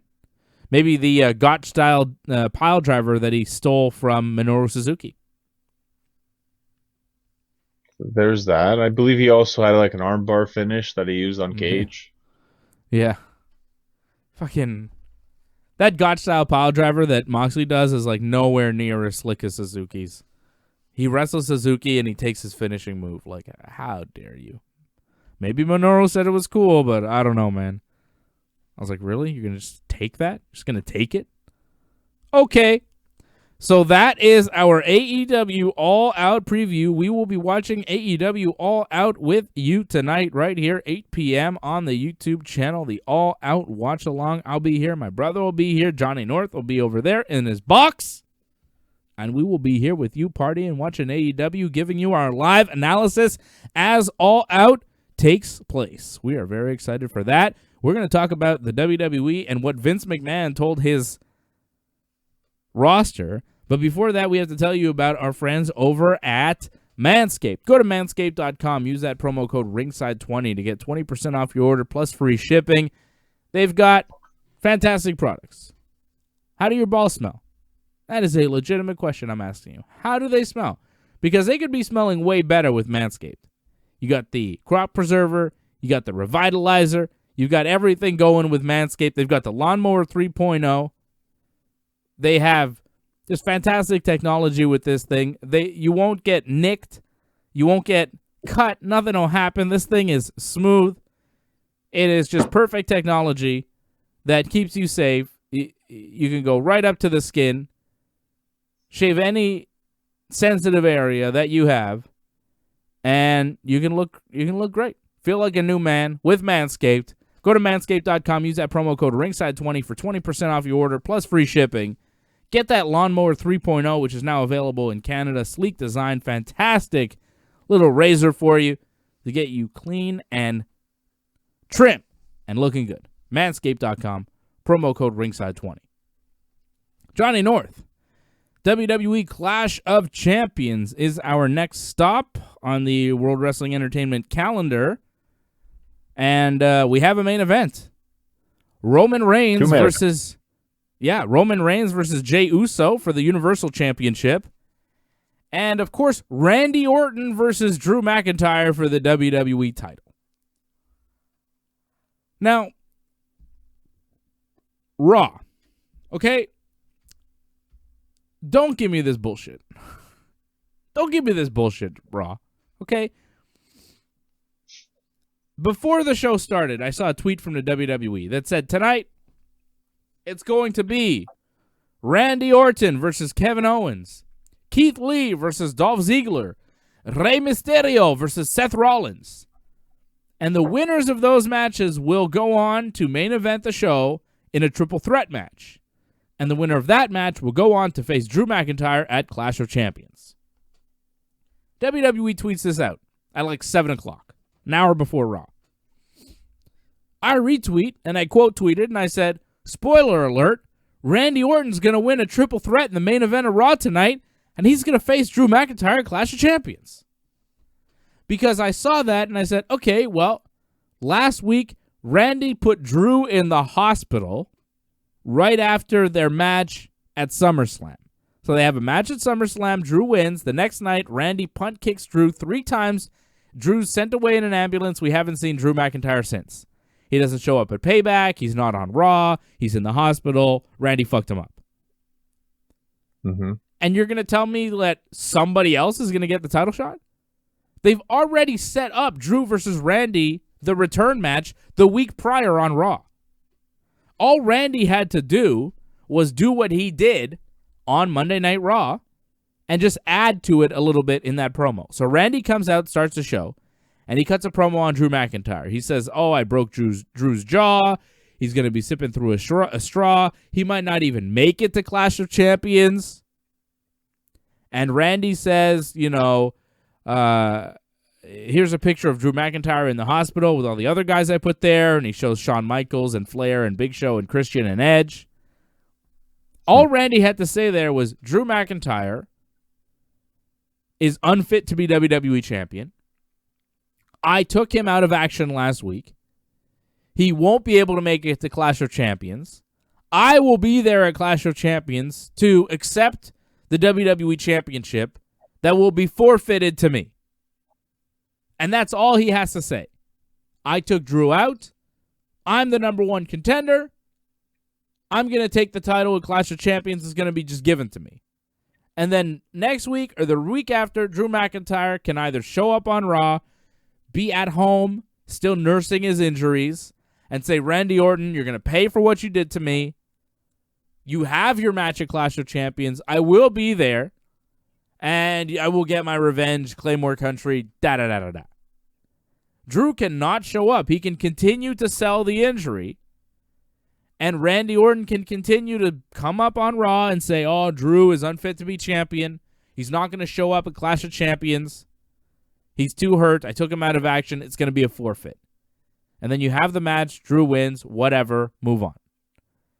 We didn't need an entire episode of Monday Night Raw where you knew what was going to happen by the end of the show. The entire episode of Raw was dedicated to putting Randy over and making him the number 1 contender. But he was already the number 1 contender. So when you start Monday Night Raw with, well, here are these 3 matches that are going to happen, and this whole show is about this one fucking thing with Randy Orton, and you know what's going to happen at the end before the show even starts, as I proved with my tweet, I was like, yo, I see these 3 matches. I see what you're doing here. Randy's going to win. What are you talking about? And if you see the replies to that tweet in WWE, I'm not the only one saying this. Everybody was like, Randy, obviously. Come on, it's going to be Randy. Are you serious, bro? Randy. Like, it was obvious, right? It's not a good way to have a TV show. That's not what you want to see on Raw. I don't want to see matches where I know who's going to win at the beginning. Like, I know Randy was going to beat Kevin Owens. That match didn't even really happen because Aleister Black attacked Kevin Owens before the match. kicked him in the head. Randy Orton, I guess, asked him to do it, and Alistair was like, yeah, cool, we're friends. Let's do that. Alistair just really hates Kevin Owens for no reason in particular. So Randy, after Alistair had beat up Kevin Owens, Randy rolls him into the ring. Or no, Kevin kind of stumbled into the ring. The referee's like, we shouldn't have this match. And Kevin's like, let's have the match. I'm not conscious. It's okay. And the ref's like, okay, I guess we'll start the match. Like, come on, referee. You are the official. You should say, no, we're not having this match. You're clearly concussed. But instead, he's like, okay, you can't get to your feet, but, like, ring the bell. Kevin Owens, like, throws a couple punches. He can't even, like, connect at Randy because he can't see him because he's concussed. Because Aleister Black just knocked him out with a kick to the head. Pretty shitty refereeing to start that match when the guy's been knocked unconscious like a few seconds before. Anyways, so then Randy hits Kevin with the RKO 1, 2, 3, and it's over. It wasn't a match. But it was like, okay, before they booked it, you knew Kevin was going to lose. How he was going to lose, I don't know. Aleister Black, okay, sure, whatever. But it's too obvious. Who wants to watch Raw where you know what the whole show is about and you know what the finish is? Don't give me the finish before the show starts. It's bad booking. It's lazy. Well, the problem was, though, Randy lost on the pay-per-view, so they had to justify why he would get a title shot. So. Yeah. I know. What about revenge? What about the scenario I rolled out where Drew wants revenge? Randy put him in the hospital. Drew is the champion. Randy isn't the one who's demanding the title shot. Drew is demanding to wrestle Randy because he wants revenge, and Randy's like, well, I'll only wrestle you if you put the title on the line. Like, it's not hard to do. Like, it's like what I'm saying all the time. It's not rocket science. You don't have to reinvent the wheel. I've seen these storylines done time and time again. It's very fucking simple. Instead, they waste my time with a 3-hour Raw that's about Randy getting the number one contender spot that we know he already had to begin with, It's not a great episode of Raw. It wasn't a great episode, but they just wanted to refocus Randy because they thought the pay-per-view set him back, so this kind of put him back in the main event picture, and I think it did a great job. I'm thinking Randy's probably going to win the title now at Clash Champions. I don't know. At this point, I don't care. I don't think he will. I really don't. I think this is just putting Drew over again. We're just, doing another Randy match, continuing this feud. Might go another pay-per-view and Drew will win again. I don't think Randy's winning. I think if he was going to win, he was going to win at SummerSlam. I feel like Drew's going to be the champion for a little while. No, I didn't like it. I didn't like it at all. I thought it was dumb. I like the interplay between Randy and Seth in the main event, though. I thought they worked well off each other. Seth was like, I thought we were going to work together here, Randy. And Randy's like, I changed my mind. I like that. I liked all that stuff. They were good. Talking during the match. Keith Lee hit his spirit bomb, the big power bomb he does on Seth. And then Randy hit the RKO on Lee. And Lee rolled out of the ring. And Seth took the fall. 1, 2, 3 from Randy. Seth taking the fall. Keith Lee makes sense. Keith Lee did beat Randy at Payback, so it doesn't really make sense that Randy would get the title shot. Like, I understand what you're saying as far as rankings and whatever, but weren't you also the guy who was telling me, oh, it doesn't matter if Randy loses at Payback. He can still be number one contender. It doesn't really matter. That's what you told me last week on the show. I was like, well, isn't Randy going to face Drew? So shouldn't he beat Keith Lee because, like, he's got to be number one contender? And you're like, oh, wins and losses don't really matter. Randy can lose to Keith Lee and still be number one contender. You were right, but your logic doesn't really work out with what you're telling me now when you're like, well, Randy had to win these matches, this series of matches, so he could be the clear number one contender. You told me it didn't matter, wins or losses, but now it does. You know what I mean? It doesn't make sense. Well, they'll just throw a match together out of nowhere. It doesn't matter, like, if you've been wrestling or not. It happened on Smackdown where just, Jey Uso has been wrestling, but suddenly he's in a number one contender match. It just goes to show you, you're just in the right place at the right time, and suddenly, you're in the title match, and that's what happened with Randy. Didn't matter that he lost. Like, well, he's in this kind of situation. Oh, we can automatically make him number one contender. Everything's fixed.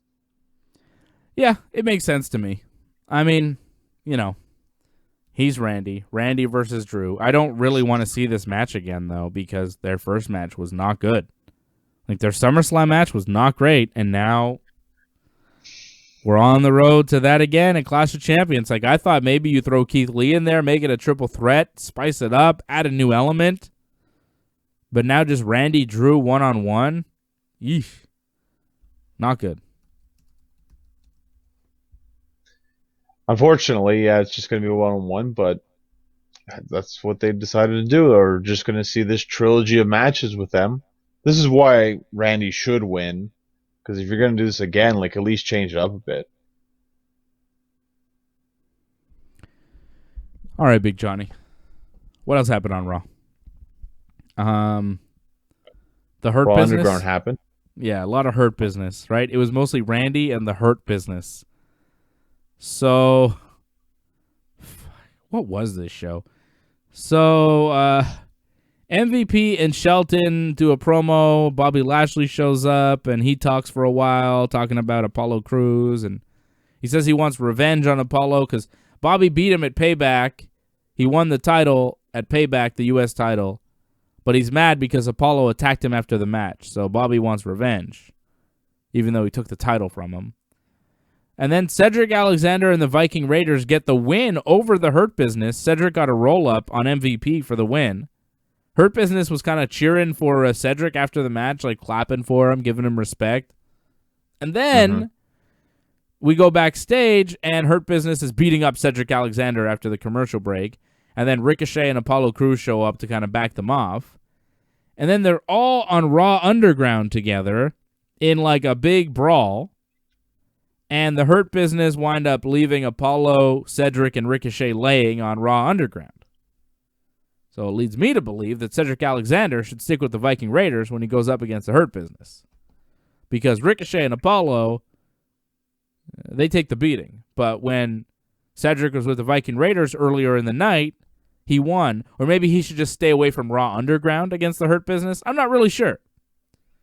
It was weird that the Hurt Business lost a match on Raw to the Viking Raiders and Cedric, but then seemed to win a match against Cedric, Apollo, and Ricochet on Raw Underground. All on the same night. Because you can't get enough MVP, Shelton Benjamin, and Bobby Lashley. And you certainly can't get enough Cedric Alexander. Okay. I don't mind seeing the Hurt Business. I think they're good. I like seeing Bobby Lashley. I think Lashley adds a serious element to Raw Underground that they need, actually. Like, I like seeing him in action more than most people there. Yeah, I suppose he's got a legitimate MMA background.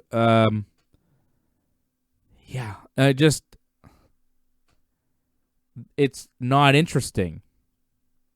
Like, I don't dislike anybody that, like, I like MVP and Shelton and Bobby. I like them. I like Apollo and Cedric and Ricochet. I like everybody involved. I don't like the storyline. So the Hurt Business is trying to recruit Apollo. He is refusing to join their group. They beat up Apollo. MVP has a match with Apollo for the U.S. title and loses. Bobby Lashley has a match with Apollo for the U.S. title and wins. After the match, Apollo attacks Bobby Lashley for some reason. He's like a sore loser even though he's the babyface. The Hurt Business tries to recruit Cedric Alexander. Cedric Alexander refuses. The Hurt Business has a match with Cedric Alexander and the Viking Raiders. Cedric Alexander winds up beating MVP to win the match for his team. The Hurt Business is impressed, and they cheer for Cedric. They congratulate him on the win. And then they attack him backstage for some odd reason. And then they all have a match on Raw Underground, and the Hurt Business leaves everybody laying. Like, it's just, what the fuck is this? Like, okay, they try to recruit these guys, and they don't want to be with their group, so they just beat them up.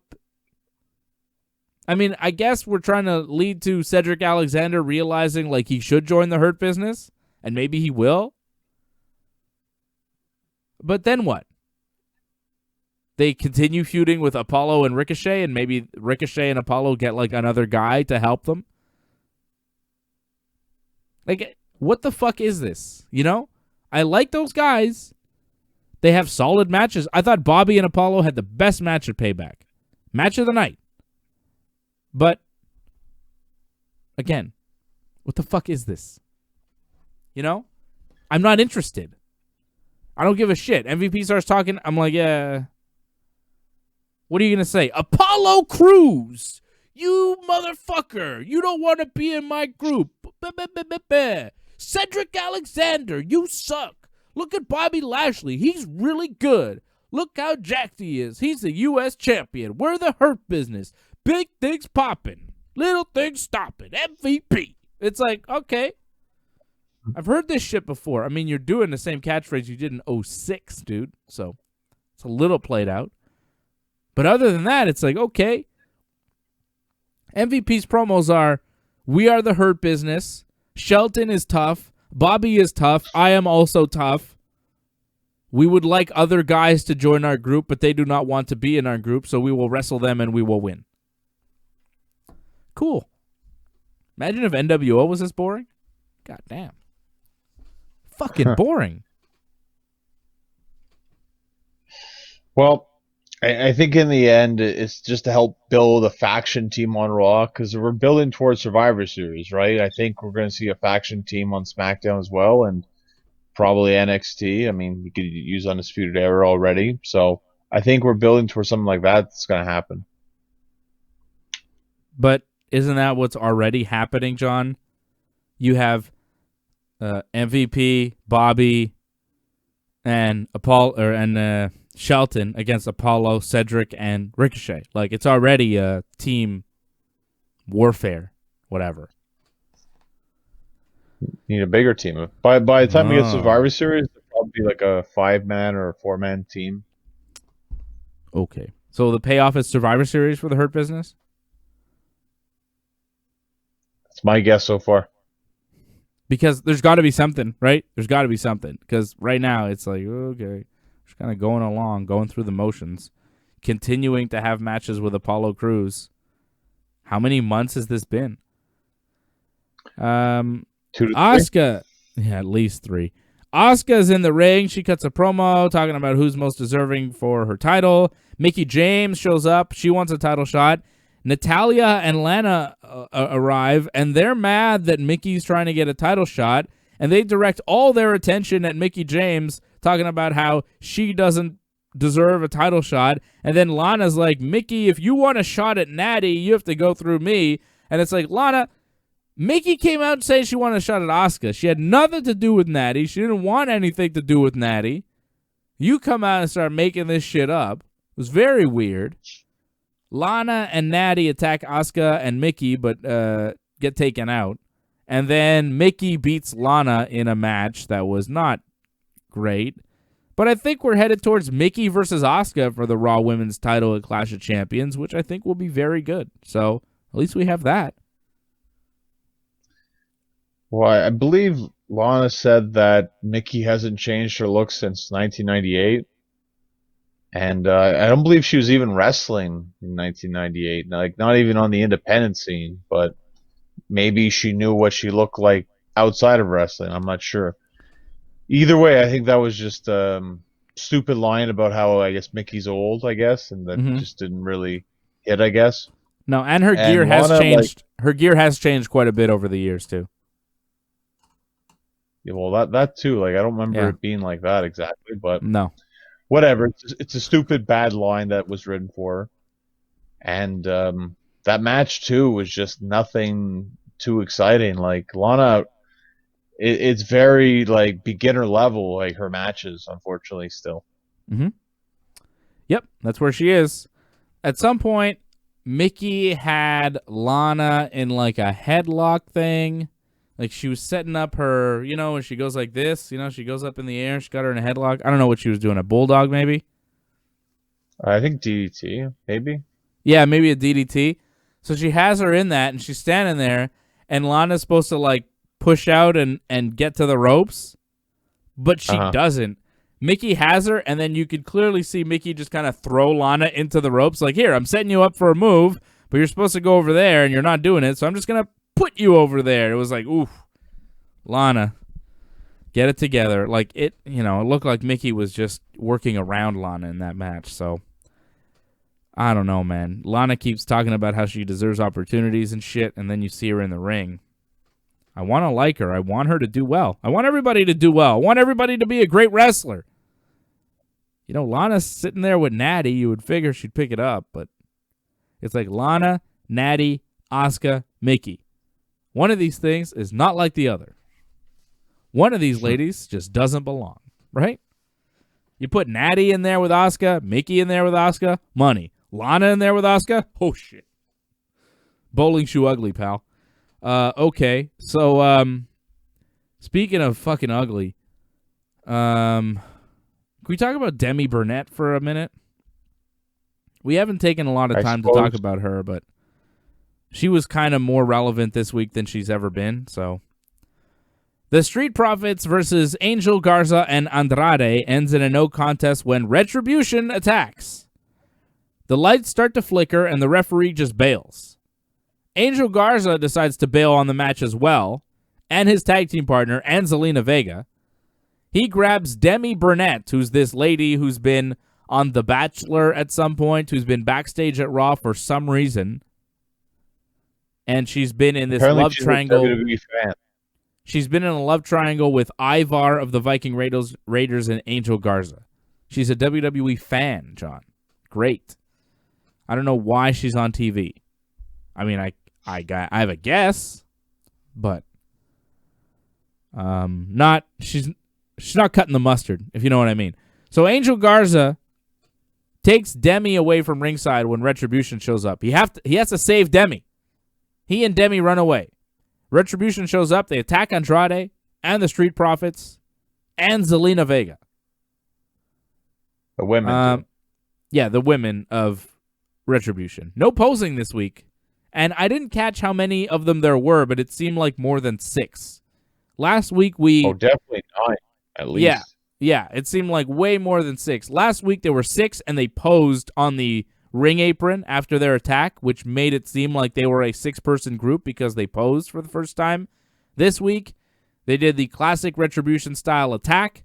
They attacked, and then they ran away, and it seemed like way more than 6 people. So, again, I still don't think WWE has any idea who Retribution is, or what they are, or how many of them there really are. And I would I would bet that some people in Retribution are also Tozawa's ninjas. I would bet you anything that there are ninjas that are also Retribution members, right? 100%. Possibly, but I imagine regardless who's under the mask, it's probably NXT people. Like, even if they don't get revealed, like right now, whoever's doing it, it seems like NXT people, because like it really seems kind of obvious who the women are in Retribution. Yeah, who? I think Mia Yim, I think it's almost a lock for sure. And I think Chelsea Green as well. Okay. That's, names that I've seen out there, but I don't know. I can't quite tell. I don't know them well enough, I guess, to spot them under a mask. You know who I did spot under the mask? You remember when Tozawa had that giant ninja? He was, like, really big? Yes. He's the security guard for Raw Underground now, is he not? I believe so, yes. Like, it's the same guy. It's the same guy. He's a former ninja. Now he's a security guard for Raw Underground. Also, why does he have to look so disdainfully at, like, Apollo Crews and Ricochet when they go into Raw Underground? Did you notice that? They're like, yeah, open the door. We're going to Raw Underground. And then the big security guard kind of looks at them like, okay, it's your funeral, you stupid idiots. It's like, who are you, security guard? You couldn't goddamn lace their boots. You can't wrestle. Yeah, you're big, but, like, you fucking... I saw you as a ninja. You were the shits. I love having a bit of attitude. It's good. It was weird, though. I was like, who are you to have attitude to these guys? You just stand outside the door of Raw Underground. Yeah, you're big, but, like, you got 2 left feet, brother. Let's see you wrestle. Anyways. So Demi Burnett was with Angel Garza backstage, and she was concerned that Angel ran away from his team too easily, abandoned ship, you know? And Garza said, no. You see, I'm only concerned with saving you, Demi. I'm here for you. And then Retribution shows up, and Angel Garza runs away. And I was really hoping that Retribution would put the most vicious beating on Demi Burnett ever, and then we'd never see Demi Burnett again. Like, put her through a motherfucking flaming table, please. But didn't happen. She managed to run away. WWE superstars can't run away, but Demi Burnett in her high heels has no problem running away from Retribution. What the shit? Fuck Demi Burnett, okay? I think she sucks. I think she sucks at everything in pro wrestling. She's not good. She's not good on camera. She's not interesting. They spend so much time on her on TV that they could be spending on anybody else, literally anybody else. She doesn't wrestle. She's tiny. I don't get it. What the hell is she on TV for? I'm not into that. I don't like it. I don't like it. I didn't like, she's kind of cute, I suppose, but like, shit. Really? Really? Did somebody see her and they're like, God damn, pal, we have to put her on TV. Look at her. It's like, I don't know. Maybe it's something I'm not seeing, but I'm just like, a dime a dozen. I'm not impressed. I've seen many like her, and there will be many like her to come. Like, come on. Really? Basic. Yeah, maybe, but like she passes the eye test at least. And the fact that she's a bit of a celebrity, that people outside of WWE are talking about her, that I think attracts WWE to her. So I kind of get it. And the fact that she came back like week after week is kind of impressive. I just don't see her having a unique look, you know? She just looks so generic. It's like there's so many people that look like her out there. She's just very kind of normal. It's like, yeah, okay, I get it. Like, she's a little blonde girl who was on The Bachelor. Like, if you look at a random season of The Bachelor, I'm sure half of those ladies look like her. You know, like they all kind of look the same on those TV shows. I've seen reality shows. Half the people on those shows look like Demi Burnett. I don't need to see her on a wrestling show. I don't give a shit. She's fucking boring, man. It's like, I don't care that Angel Garza and Ivar are fighting over her love.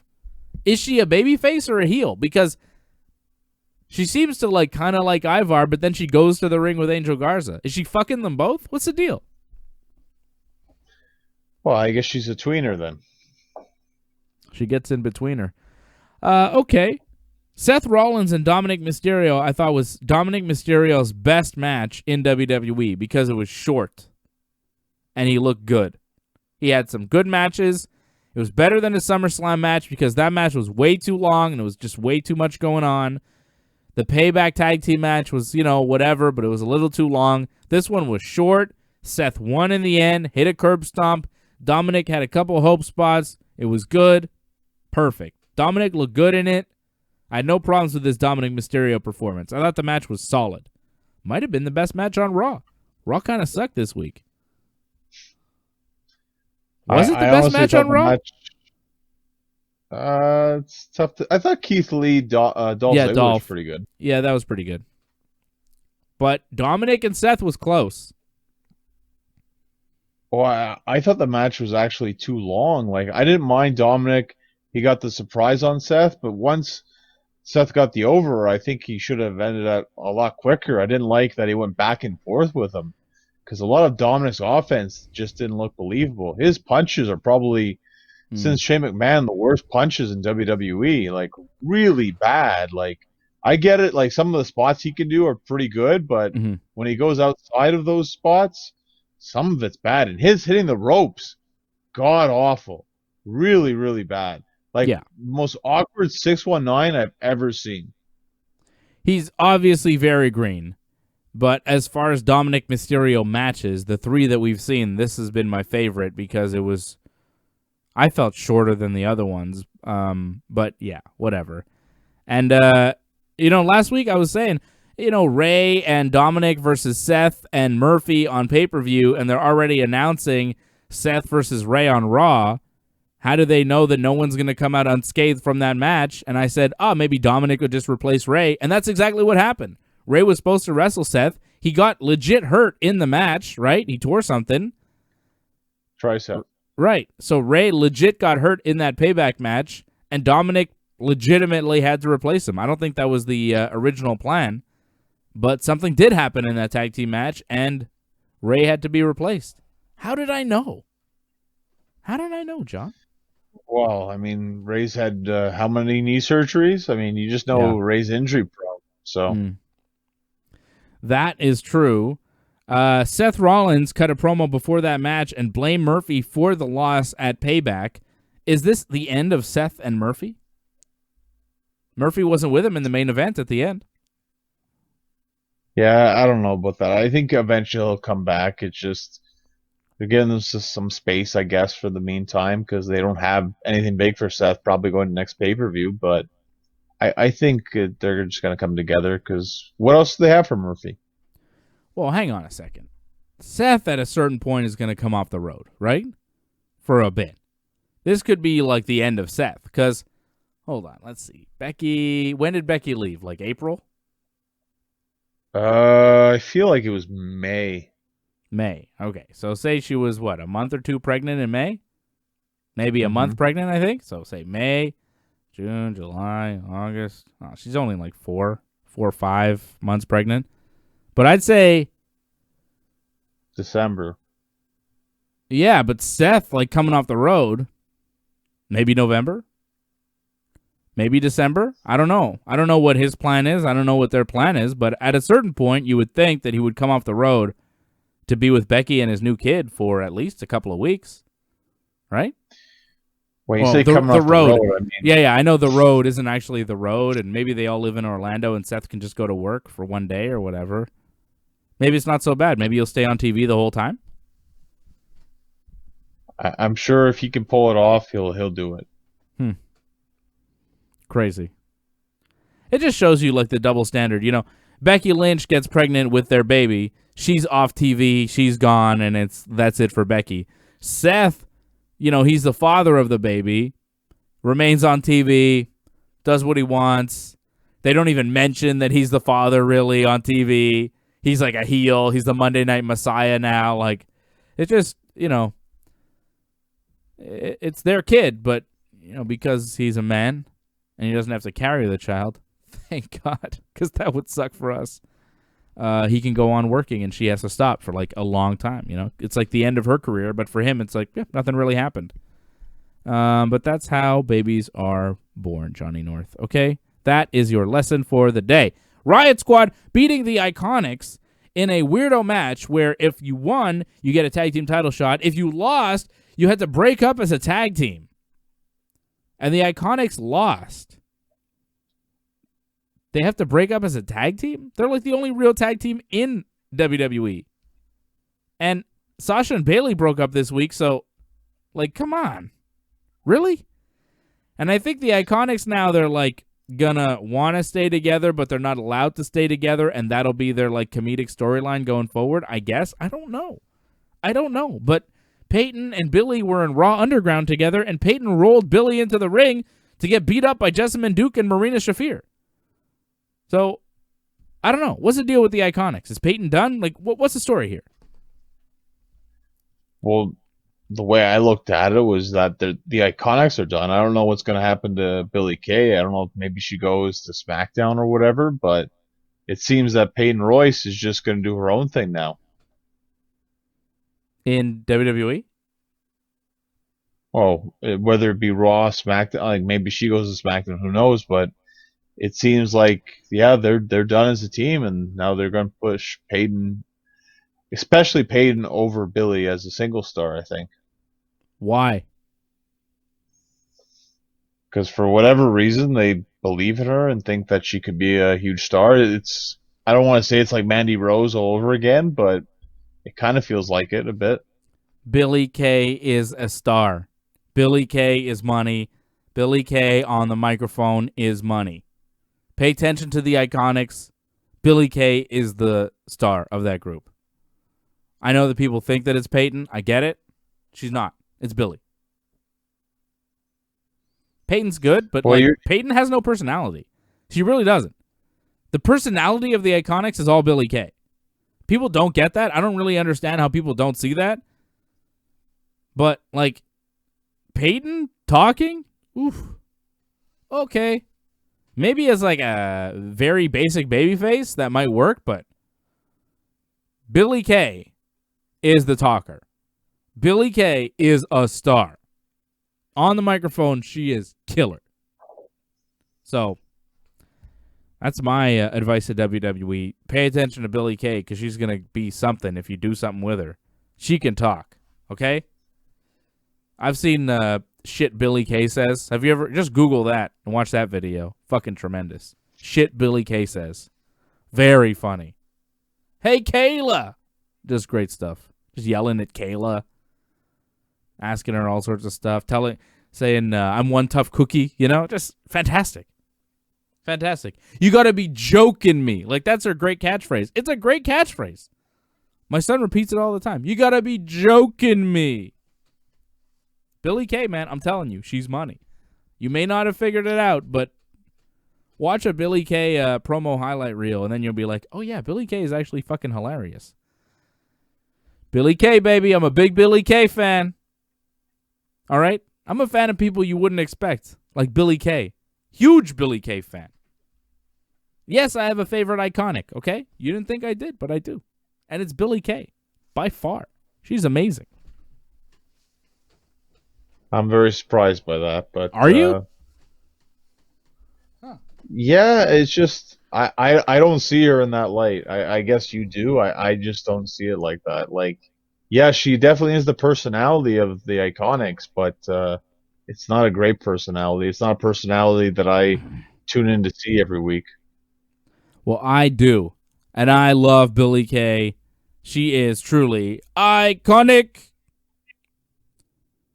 So Vince tells WWE talent that he owns their real names. I'm going to tell you about that, but before we do, I'll tell you about our friends over at IPVanish. Go to vpn.ringsidereport.net. Secure yourself on the internet. Do you want to be stopped by Vince McMahon or hackers or whoever?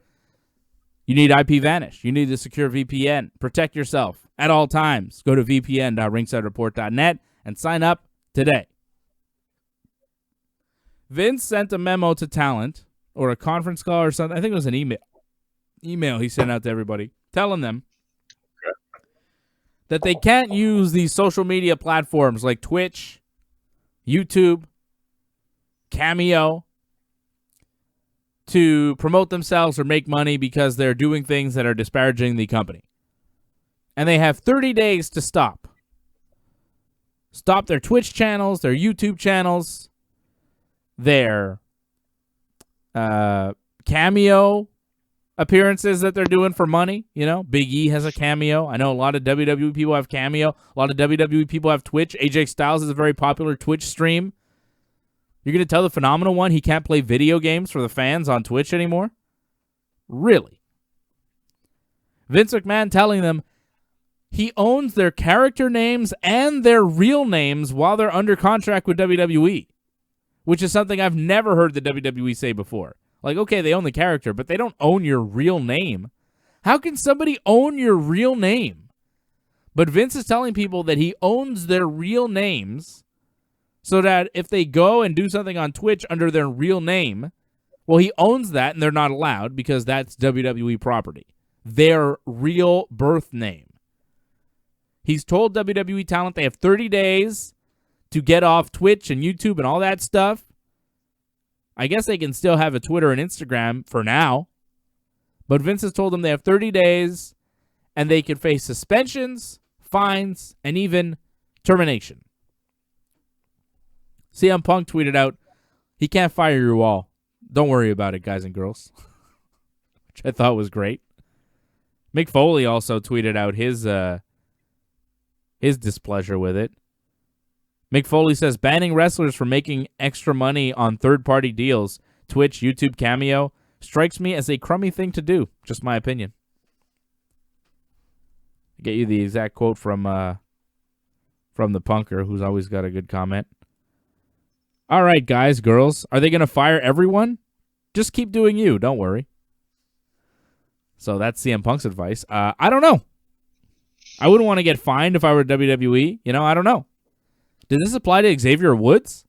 because Up Up Down Down is like massive. It's a YouTube channel. I think he's on Twitch. He's always streaming. He's constantly streaming video games, and that's been a huge money-making thing for him. If I were Xavier Woods, I'd be like, fire me. Like, yeah. I mean, if I were Xavier Woods, I'd be like, yeah, Up Up Down Down is more lucrative than the WWE. Fire me. I fucking dare you. Like, WWE's promoted Up Up Down Down. I don't see how this would affect Xavier Woods. I feel like Xavier Woods is the only guy who's going to be exempt from this new rule from the WWE. I don't see how they can do this. This doesn't even seem legal. I'm shocked. Like, this news came down, I was like, fucking Vince, you are really losing it. Get off Twitch, pal. I heard AJ Styles was talking about Paul Heyman on Twitch. What the fuck is Twitch? I'm twitching right now, goddammit. I have a Twitch. Like, what? Can he even do this? Well, yeah. We need to look at why this is happening. One, it's because of that, because AJ revealed that he had COVID and talked a lot of trash about WWE. You didn't see that? Like, yeah, no. AJ said he had COVID, yeah. AJ Styles has the Ronas? He had. Really? When? He said like a month ago, apparently. Dang. Oh, this happened this week. I missed this. Well, that he said it, yes. So he said in a couple weeks ago, probably almost a month, AJ said this on his Twitch stream. AJ said he didn't experience health effects except for a headache. He missed a month of action. That's why he was gone for like a month. Whoa. Now, this is why people think Vince is like cutting down on this, because he doesn't like stuff like this getting out. Wow. Do you think it's because of AJ Styles, what he said, saying he had COVID? I think it's partly that. I think it's also Vince realizing, hey, I can make money off having like a WWE cameo thing. Why am I letting my wrestlers make money when I can make that money? Because you want to kind of let the wrestlers do something on their own, you know? I mean, they're independent contractors. You going to tell them you own their real names? Fuck off. Yeah, you own them, yeah. Yeah, well, that's a piece of shit move, all right? Fuck you, Vince. You shouldn't do that shit. It's fucking rotten. It's rotten. And the superstars, I'm sure, are pissed. The wrestlers have got to be pissed. It's not the first time they've shut down YouTube channels. I think Lana had a YouTube channel that WWE told her to shut down. Like, it's happened to certain individuals, but now it's across the board. You can't have a YouTube channel. You can't have a Twitch stream. Wow. More clamping down. More control. More control over the wrestlers, as if they didn't have enough. They make them sign one-sided contracts that they can't get out of. WWE can cut you whenever they want, but you can't escape. Fuck, man. And you think Kenny Omega should have gone there. Kenny Omega wouldn't be allowed to have a Twitch stream if he worked for WWE. And you know how much Kenny Omega likes video games, man. You think that would be a good move for Kenny? You don't think he'd be fucking pissed hearing that news? Come on, brother. Come on, WWE. You're falling behind. Yeah, but how great would Up, Up, Down, Down be if you had Kenny on that as well? Shut up, John. Get the fuck out of here. Yeah, if Up, Up, Down, Down, if it continues to happen, right? Vince may have just canceled Up, Up, Down, Down. Oh, it's going to keep happening because WWE has a stake in that too, though. Like, don't they license that show? Yeah. They're making money off that show already, themselves. I liked AJ Styles' Twitch stream. He always said good stuff on there. Is Randy Orton still going to do Twitch? Randy doesn't care about anything. He was on Twitch sometimes, playing video games, talking shit. I don't know if you noticed, Paige tweeted out nope, and apparently changed like her Twitter handle Instead of like WWE Real Page, it just says her real name now, and that's it. Yeah. I mean, she barely works for the company anymore, right? I don't know if it would apply to her, but she's not doing it. She's got a popular, I think, Twitch stream that she's got going. I haven't seen it, but I've heard that it's doing well, so, come on. Come on. WWE just doing their thing, just being the evil empire that they are, and they continue to be. Speaking of evil, Roman Reigns and Paul Heyman cut an in-ring promo explaining why they are together. Heyman saying he was tossed aside just like Roman was, and Roman pulled him back in. Roman called him. Heyman says WWE didn't appreciate Roman Reigns or thank him. They just tossed him aside and made the Fiend the Universal Champion and a Monster the Universal Champion. But they're not fit to reign. They're not champions like Roman is. Heyman says the winner of the number one contender match tonight will be a sacrificial lamb, even if they're hyped up by Carmella's latest boyfriend. Making a little jab at Corey Graves. Supposed to make you go, ooh, but like they've been on Total Divas together, so it's not a big deal.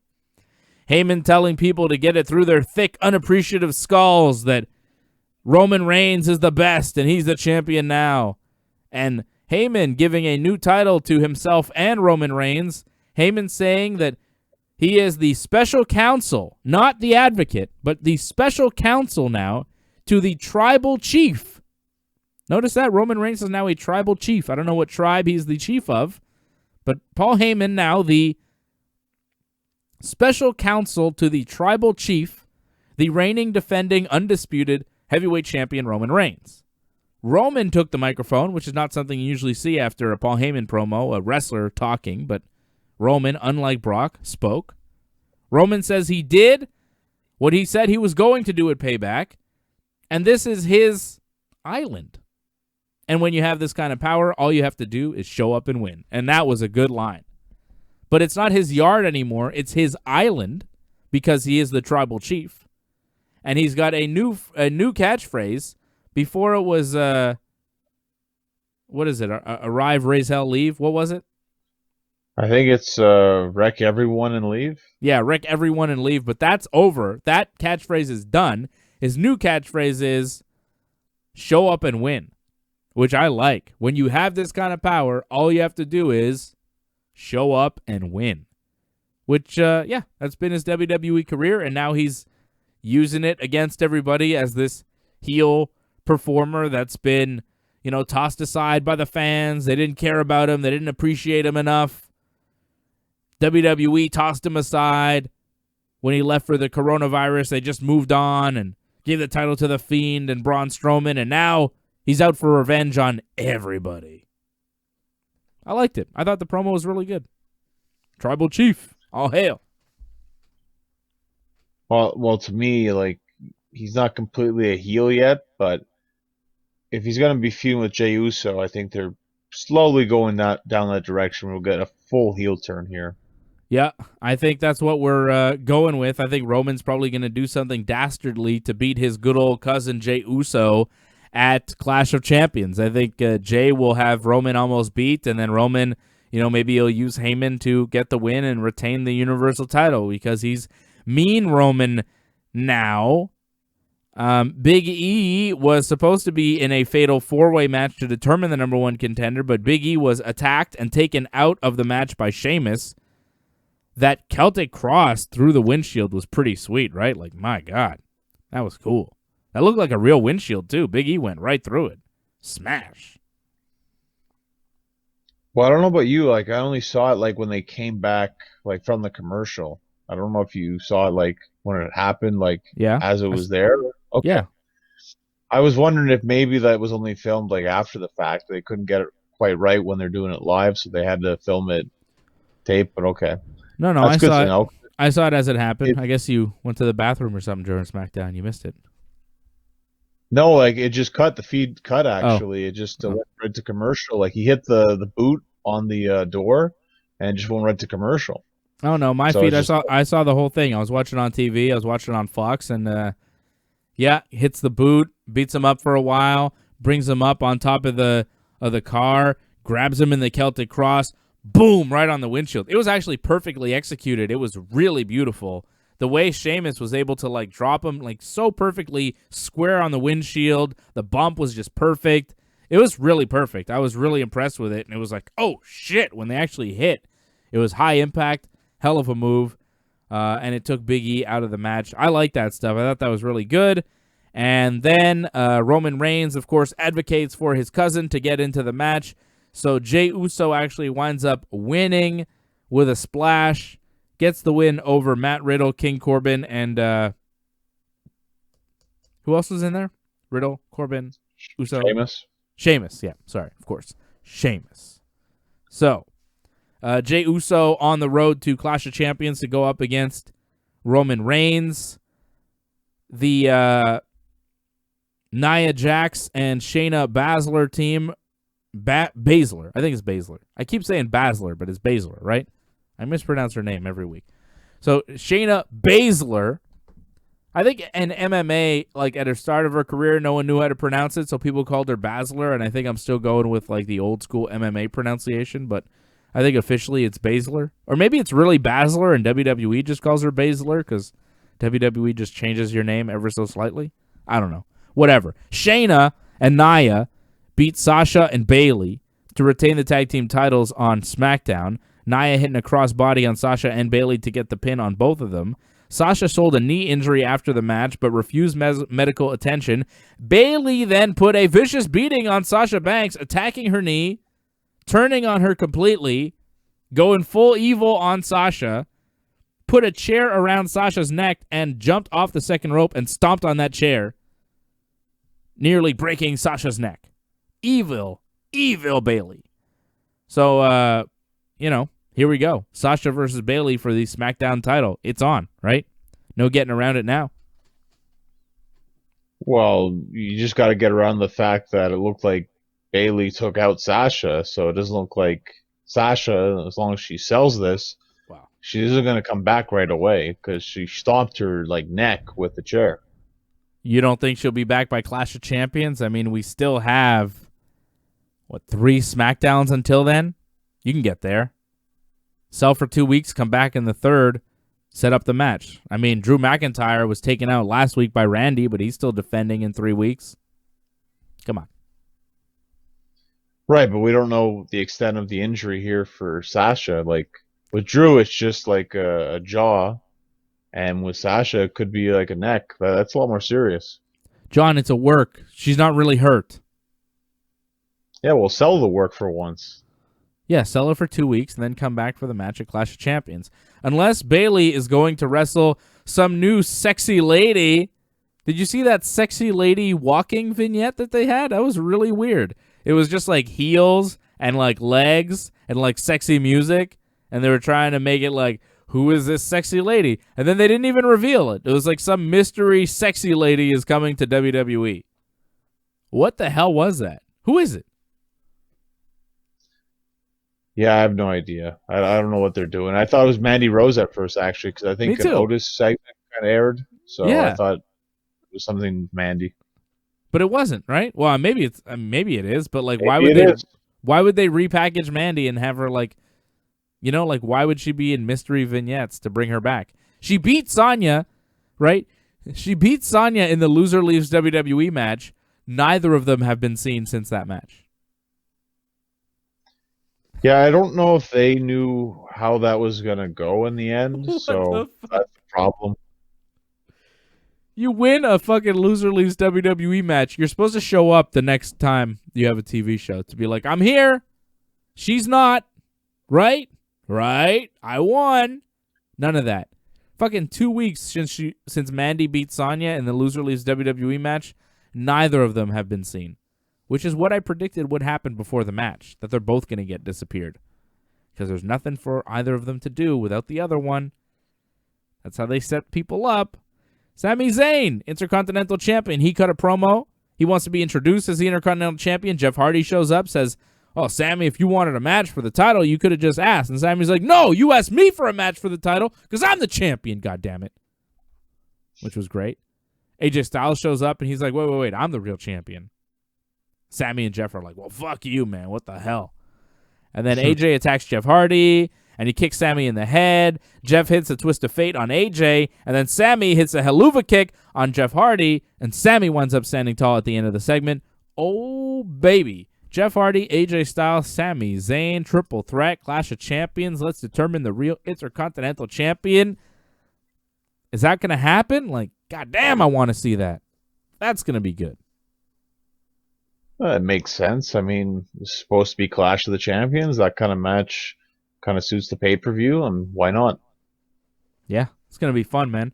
I like that Sami Zayn is back. Heavy Machinery beat Miz and Morrison. Morrison stole the Money in the Bank briefcase after the match. Tucky is backstage with Otis, trying to convince Otis to go get his briefcase back. Otis didn't seem too concerned about it. He's like, whatever, Tucky, it's cool. I got ham. What? And then Miz and Morrison are backstage looking through the briefcase, and they find a sandwich. So I guess Otis didn't have the contract in the case. He just kept, like, food in there. So, that's why he's not concerned that Morrison stole the case? Like, what the hell was that? I think this is their way of pushing more of the lunchbox instead of the briefcase. Because the true contract is in the lunchbox, I think. Okay. So the lunchbox Money in the Bank, which you can buy at WWE Shop for your back-to-school needs, by the way. They put that out there immediately. But it's just weird that Otis just doesn't care that somebody stole his briefcase. Okay. And Bray Wyatt. Okay, this was really weird. So Matt Riddle, King Corbin, Jey Uso, and Sheamus are in the ring. They start brawling before their match. We cut to commercial. We come back from commercial, and you expect, the match is going to be on now, right? No. We get a Firefly Funhouse. Bray Wyatt starts talking for a while, and he's like, next week I'm going to have a new special friend with me. And it's like, oh, it's going to be Alexa Bliss. And then we cut to Nikki Cross watching that segment to, like, really hammer it home. And then Alexa Bliss shows up, and she's like, oh, I'm sorry I was mean to you last week. I don't know what came over me, right? And Alexa's got some dreads in her hair like Bray Wyatt, and the puppet from the Firefly Funhouse is, like, in the background going all bananas. Like, okay. Yeah, we get it, okay? But it's weird that 4 guys brawling near the ring, go to commercial, come back, Bray Wyatt promo, Alexa Bliss, Nikki Cross promo, and then, let's start the match now. Okay, let's do the main event. Like, what?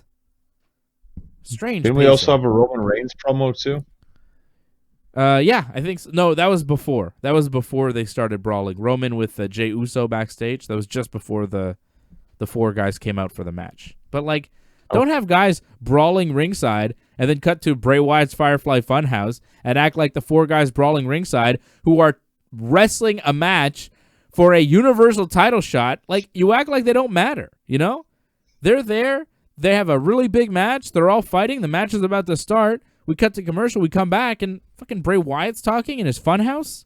And then you have to hear from Alexa Bliss and Nikki Cross. Like, why do it that way? Do the Bray Wyatt Funhouse, do the Alexa Bliss Nikki Cross thing, have everybody come out, have them start brawling, and then start the match. Like, I don't know, man. Seemed weird. Weird pacing, but that's SmackDown. It's a weird show. I thought it was a good one this week, though. I liked it.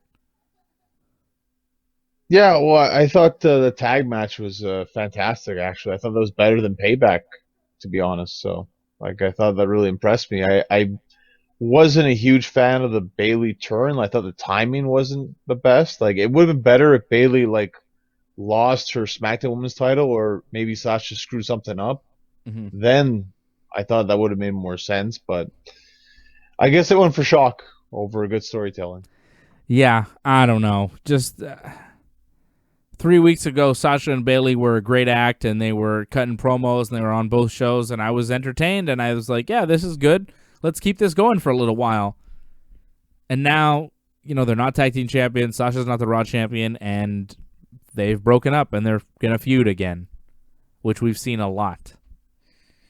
I'm a little disappointed that we're here already. I didn't want it to be here right now. I wanted to keep the Sasha Bayley team going a little bit longer, but, you know, it's WWE, man. They don't want to keep any good teams together. We were just talking last week how there's so few tag teams in the WWE. Like, maybe they will put the titles on Nia and Shayna because there are so few other tag teams in the division. Meanwhile, they just killed 2 of their best tag teams this week. That, like, the women's tag team division pretty bare, like pretty empty. You got the Riot Squad, Nia and Shayna, and that's pretty much it now. You had the Iconics, you broke them up.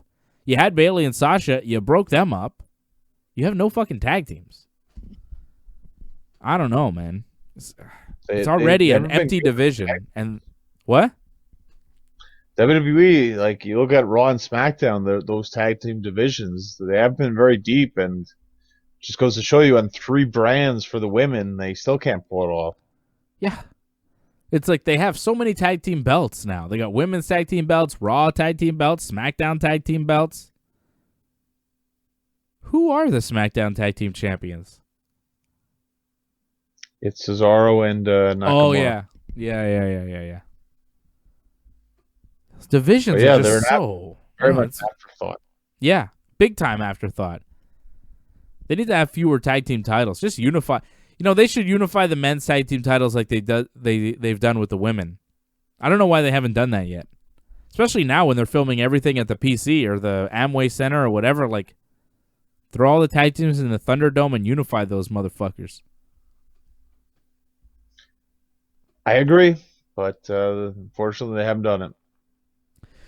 Not happening. WWE continues to make weirdo moves. We are making weirdo moves all the time. We're on tonight again. Can you believe it? We're going to be on for AEW All Out, the watch along, 8 p.m. Eastern time. It's going to be a party. We're going to have a good time.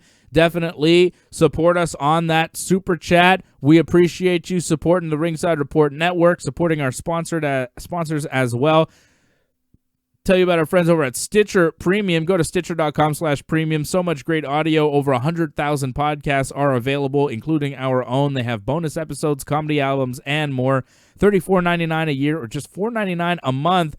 But if you go to Stitcher.com/premium and use that promo code RINGSIDE, you get a free month when you sign up. Stitcher.com/premium, promo code RINGSIDE. Go to IPVanish, sign up at vpn.ringsidereport.net. And Manscaped, manscaped.com. Go to promo code Ringside20 to get 20% off plus free shipping on your order. In the meantime, ringsidereport.net is where you can get all the information on everything that we do. Follow Johnny North on Twitter at North Genesis, on Instagram at Genesis Johnny North, and you can follow me and all the things at Dave Simon MMA. Continue to support the Ringside Report Network. We are here every Saturday morning dropping a new Wrestling Uncensored, the best in the week of professional wrestling here. And, of course, all the watch-alongs for every AEW and WWE pay-per-view and UFC as well. Next big UFC pay-per-view coming up on the 26th of this month, UFC 253. Ringside Report MMA dropping live every Thursday night at 8 p.m. And, of course, Wrestling Uncensored here Saturday mornings. And the AEW watch-along, don't forget, 8 p.m. right here tonight on the channel. Don't forget to like this video, subscribe to the channel, and when you do, click that bell so you get notifications every time that we are on. For Johnny North, I am Dave Simon, and this has been Wrestling Uncensored. See you tonight for All Out.